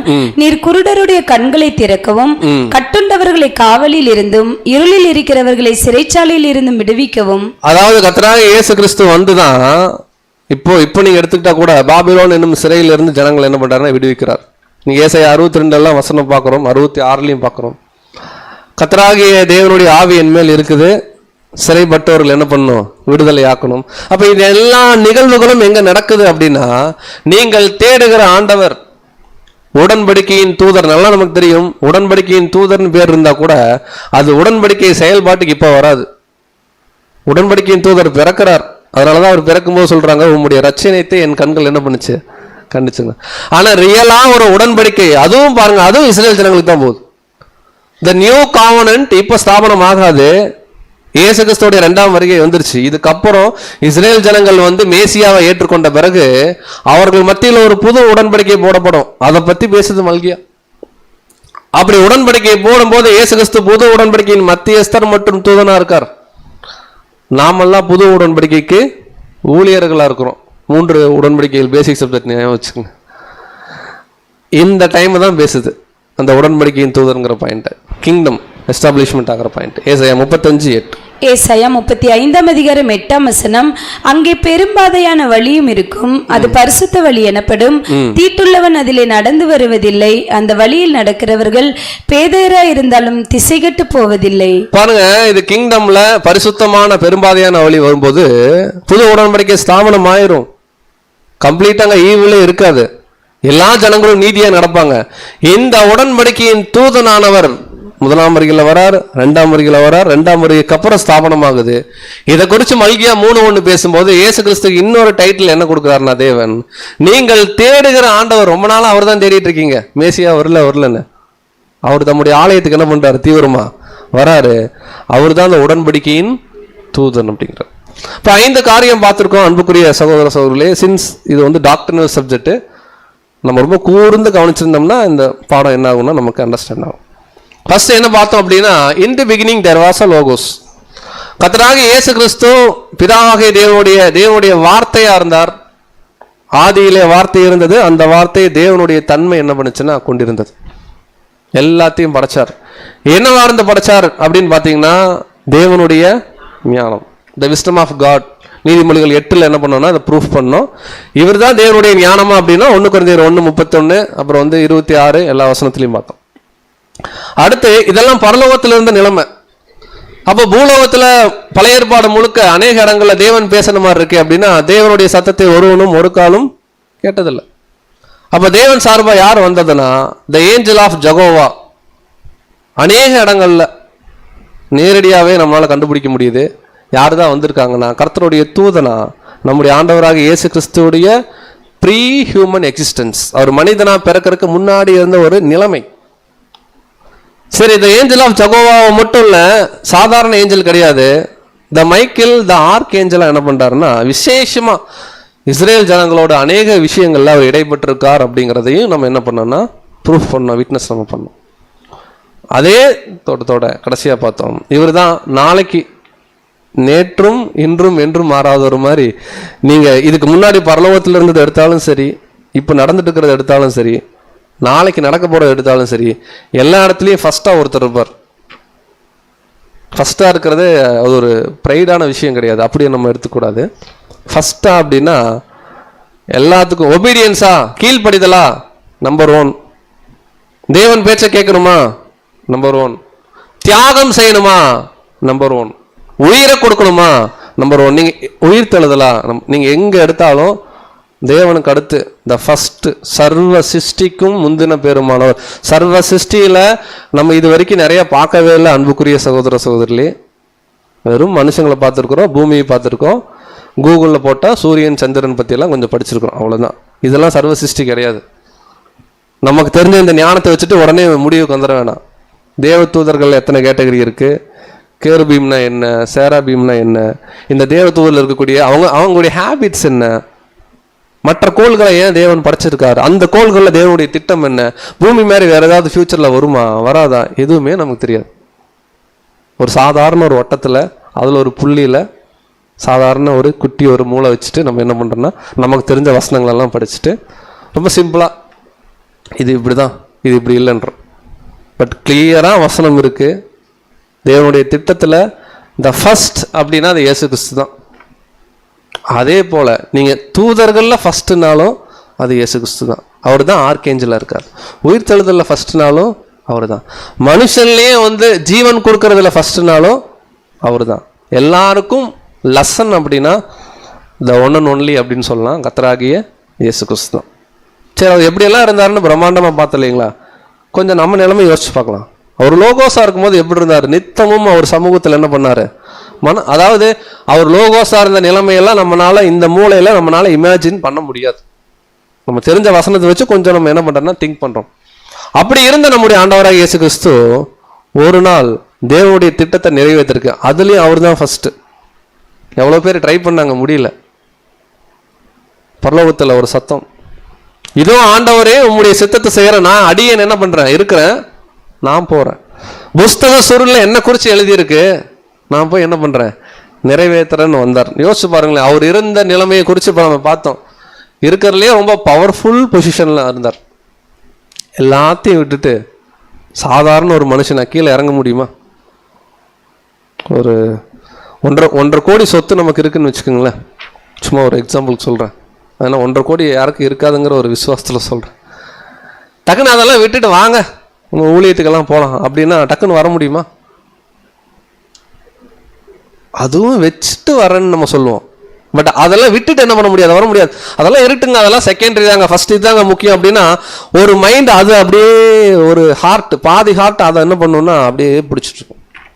இப்போ சர்வத்துக்கும் ஆல்மோஸ்ட் ஓனருடைய பையன் எல்லாத்தையும் விட்டுட்டு வராரு. ரிஸ்க் வேற. இங்க அவர் சரியானபடி வாழ்ந்து மறிக்கல அப்படின்னா திரும்ப உயிர் தள்ளவே முடியாது. யாராவது ரிஸ்க் எடுப்போமா? ஒரு 10 கோடி ரூபா சொத்து வச்சிருக்கிறோம், இதில் இன்வெஸ்ட் பண்ணுங்க 10 கோடியை, உங்களுக்கு நான் 20 கோடியை மாற்றி தரேன் அப்படின்னா நம்ம என்னம்போ, நான் ஏன் 10 கோடி இன்வெஸ்ட் பண்ணணும், நான் ஒரு 10 லட்ச ரூபா கொடுக்குறேன், நீங்கள் வேணா 20 லட்சம் என்ன பண்ணுங்க ஃபர்ஸ்ட்டு. அப்போ கூட ஒரு சேஃபர் சைடு ரோல் என்ன பண்ணுவோம்னா ப்ளே பண்ணுவோம். இங்கே இயேசு கிறிஸ்து எக்ஸ்ட்ரீம் ரிஸ்க் துணியிறார். அவருக்கு இருந்த நிலைமை லோகோஸ், தேவனுடைய குமாரன் அப்படியே இருந்திருக்கலாம், பிரச்சனையே இல்லை. ஆனால் அதுவும் வேணாம், உங்களுடைய திட்டத்தை நிறைவேற்றதில் என்னுடைய பங்கு இருக்குன்னு சொல்லி வந்தார். அவர் எப்படி வந்தார்னு வசனம் சொல்லுது பாருங்க, பிலிப்பியர் 2ஆம் அதிகாரம். இது கன்க்ளூஷன் பார்ட்டாக நம்ம இந்த பாடத்தில் நம்ம பார்க்குறோம். ஒரு 5 நிமிஷம் பார்த்து முடிச்சிடலாம்.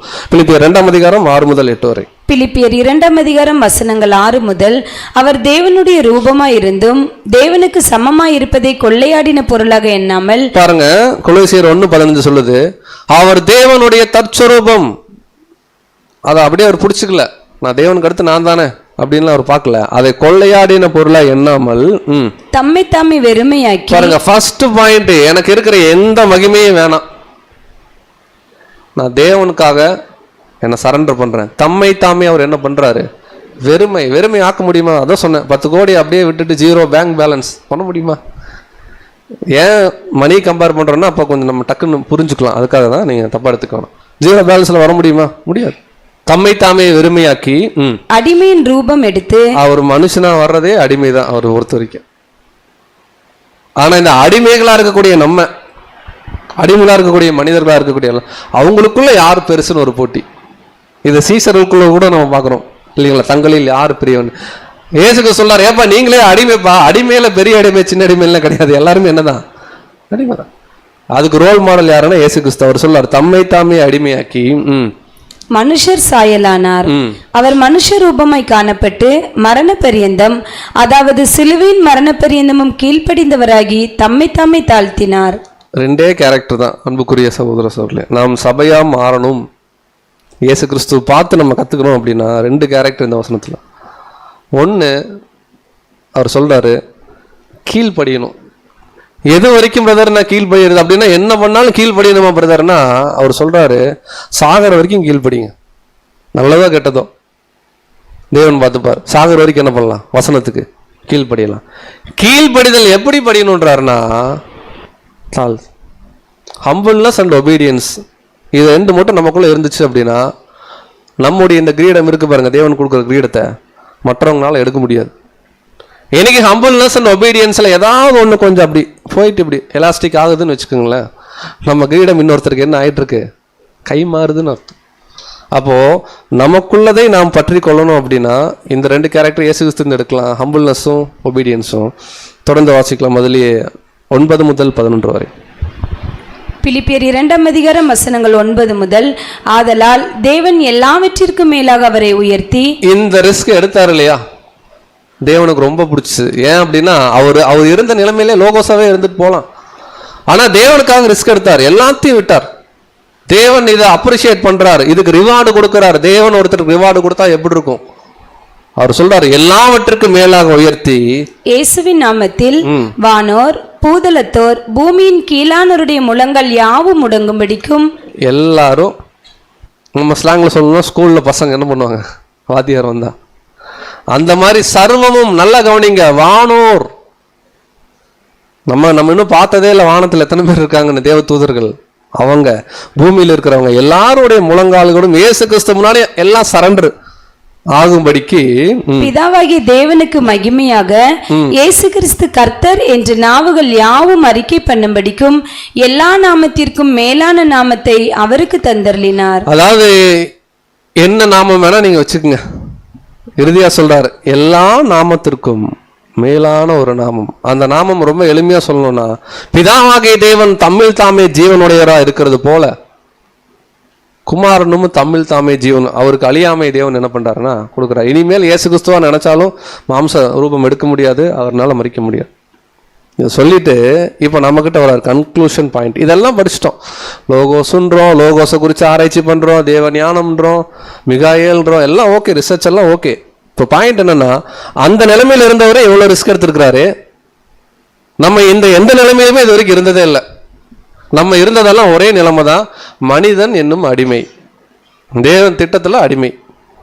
இப்போ அடிமையாக இருக்கிற நாம ஒரு பெரிய ரோலுக்கு போக போகிறோம். பரலோகத்தில் கர்த்தராகிய இயேசு கிறிஸ்துவுடைய உடன் ஊழியர்களாக சபை வகுப்பாராக போக போகிறோம். இப்போ கேள்வி, இந்த நிலைமைக்கு ஆக்சுவலாக அவர் இருந்ததே ஆல்ரெடி ஒரு 99%, அதுலேருந்து 1% மேலே போகிறதுக்கு இயேசு கிறிஸ்து இவ்வளோ ரிஸ்க் எடுத்திருக்காரு. நம்ம 0லேருந்து 100க்கு போக போகிறோம். என்ன ரிஸ்க் எடுத்துருக்குறோம் இது வரைக்கும் கேட்குறாரு. அந்த வசனத்தை படித்து நம்ம விளக்கம் பார்த்து நம்ம பாடத்தை முடிக்கலாம். பிலிப்பியர் 2ஆம் அதிகாரம் 12ஆம் வசனம். பிலிப்பியர் 2ஆம் அதிகாரம் 12ஆம் வசனம்.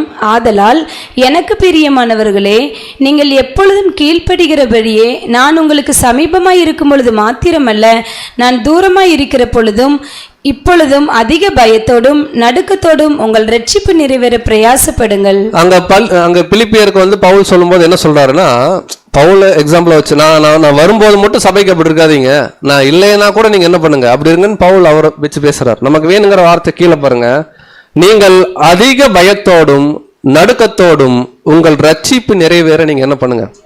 இப்ப நம்ம எல்லாரும் ஞானஸ்தானம் எடுத்தோம், விசேஷமா இன்னைக்கு நம்முடைய அன்பு சகோதரர் கூட எடுத்திருக்காங்க. எல்லாரும் நம்ம ஒரு காலத்துல நம்ம எடுத்தோம். நம்ம ஒரு ரட்சிப்பை நோக்கி ஓடிட்டு இருக்கோம் இல்லைங்களா. நம்ம சபையா மாறணுங்கிறது தான் நம்ம எல்லாருடைய எண்ணம். ஒருவேளை இந்த பில்டிங்ல யாராவது ஒருத்தர் பார்த்தா எனக்கு அதெல்லாம் எண்ணமே இல்லை அப்படின்னு சொல்ல முடியுமா? அப்படி சொல்றவங்களா இருந்தால் இந்த ஹால்குள்ள வந்துருக்க மாட்டாங்க. இன்னைக்கு அப்ப நம்ம எல்லாருக்கும் சபையா மாறணும், ரட்சிப்பு அடையணும். இப்ப கேள்வி, நாம சபையா மாறுறதுக்கு அந்த ரட்சிப்பை சுதந்திரத்துக்குள்ள என்ன ரிஸ்க் எடுத்துருக்கிறோம் இது வரைக்கும் நம்ம வாழ்க்கையில்? கேள்வி எல்லாருக்கும் தான், நீங்க தவறா எடுத்துக்கணும். என்ன ரிஸ்க் எடுத்திருக்கிறோம் இது வரைக்கும் நம்ம லைஃப்ல? என்னத்தை விட்டு வந்திருக்கிறோம்?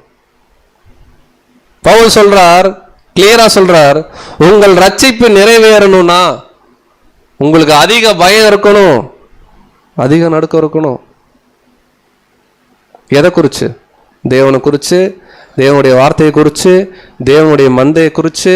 ஒரு சகோதரன் கிட்ட சகோதரி கிட்ட பேசும்போது கூட, இதனால நான் என்னுடைய இந்த அழைப்பை இழந்துருவேனா, ஓவரா பேசுறனோ, ஓவரா யோசிக்கிறனோ? யோசிக்கக்கூடாது. இந்த மாதிரி எப்பெல்லாம் நம்ம ஹார்ட் சொல்லுதோ ஓரளவுக்கு நல்ல லைன்ல போயிட்டு இருக்கோன்னு அர்த்தம். இந்த எண்ணமே இல்லை, அதிக பயம் இல்லை, நடுக்கம் இல்லை. வசனம் இருக்கு, நீ தேவனுடைய சமூகத்துல மனம் பதறி என்ன பண்ணாத. தேவனுடைய சமூகம்னா இந்த போடியும் மட்டும் இல்லை, இப்போ முடிச்சு நம்மலாம் பேசுவோம் பாருங்க, அதுதான் தேவனுடைய சமூகம். அப்போ பவுல் கிளியரா சொல்றார், அதிக பயத்தோடும் நடுக்கத்தோடும் உங்கள் ரட்சிப்பு நிறைவேற பிரயாசப்படுங்கள்ன்றார் இல்லையா? பிரயாசம்னு என்ன தமிழ் வார்த்தை? முயற்சி. அதான் அப்படியே கேட்டோம். நம்ம சபையா மாறுறதுக்கு இது வரைக்கும் நம்ம லைஃப்ல என்ன ரிஸ்க் எடுத்துருக்கிறோம்? திங்க் பண்ணலாம், என்ன ரிஸ்க் எடுத்துருக்கோம் லிஸ்ட் போடலாம். கண்டிப்பாக எடுத்துருப்போம் சில ரிஸ்க்கு, ஆனால் அது பத்தாது. சில டைம் ரிஸ்க் எதுவுமே இருக்காது, அதுவும் பத்தாது. இப்படியே இருந்தோம்னா இந்த ஒரு நிலைமை கிடைக்குமா அப்படின்னு கேட்டால் நமக்கு தெரியாது. அப்போ கண்டிப்பாக அந்த கிரீடத்தை நம்ம பிடிச்சுக்கணும். உனக்குள்ளதை நீ பற்றிக்கொள் அப்படின்னா, அன்புக்குரிய சகோதரர்களே, டெய்லி எந்திரிக்கும் போது நான் சபையா மாறுறதுக்கு நான் என்ன பண்ணணும்? நான் என்ன தப்பு பண்றேன்? என்கிட்ட என்ன குறை இருக்கு? எங்கிட்ட அவர் என்ன பண்றாரு? அவர்கிட்ட என்ன குறை இருக்கு? அவரே அப்படி இருக்கார். இது அந்நிய காரியம், பிஸி பாடியா இருக்க வேணாம். தேவைப்பட்ட அவங்களாம் வந்து கேட்குறாங்களா, நம்ம ஆலோசனை கொடுக்கலாம். ஃபர்ஸ்ட் பாயிண்ட், நம்ம ரட்சிப்பு நிறைவேறதுக்கு நமக்கு ஒரு பயம் நடுக்கம் இருக்கணும். யோசிச்சு பாருங்க, இவ்வளோ நிலைமையில கடந்து இயேசு கிறிஸ்து வந்து த கிரேட்டஸ்ட் எக்ஸாம்பிள் மனுஷனுக்கு, தூதர்களுக்கு, எல்லா சிருஷ்டிகளுக்கும் காமிச்சார். நம்ம கூட இருக்கக்கூடிய சக மனிதர்களுக்கு ஒரு சாதாரண ஒரு எக்ஸாம்பிளா இருக்க சொல்றார். அந்த எக்ஸாம்பிளா இருக்கிறதுக்கு தான் இன்னைக்கு தேவன் இந்த பாடத்தை நம்ம கொடுத்திருக்காருன்னு விசுவாசிக்கலாம். ஸோ பாடத்துடைய தலைப்பை மீண்டும் ஞாபகப்படுத்தி நம்ம க்ளோஸ் பண்ணலாம். அவர் சர்வ சிருஷ்டிக்கும் முந்தின பேரும், சர்வ சிருஷ்டிக்கும் முந்தின பேருமானவராக இருந்து அவர் எடுத்த ரிஸ்க் நமக்காக கொஞ்சம் நஞ்சம் இல்லை, எக்ஸ்ட்ரீம் ரிஸ்க் எடுத்திருக்கார். இப்போ நாம் என்ன ரிஸ்க் எடுத்திருக்கிறோம் தேவனுக்காக, தேவனுடைய திட்டத்துக்காக, நம்முடைய ரட்சிப்புக்காக அப்படிங்கிறத யோசிச்சு தொடர்ந்து வரக்கூடிய நாட்களில் அநேக ரிஸ்கை தேவனுடைய திட்டத்தில் எடுக்க தேவன் தாமே கிருபை செய்வாராக. பொறுமையை கேட்டவங்கள் அனைவரையும் தேவன் தாமே ஆசீர்வதிப்பாராக. ஆமென்.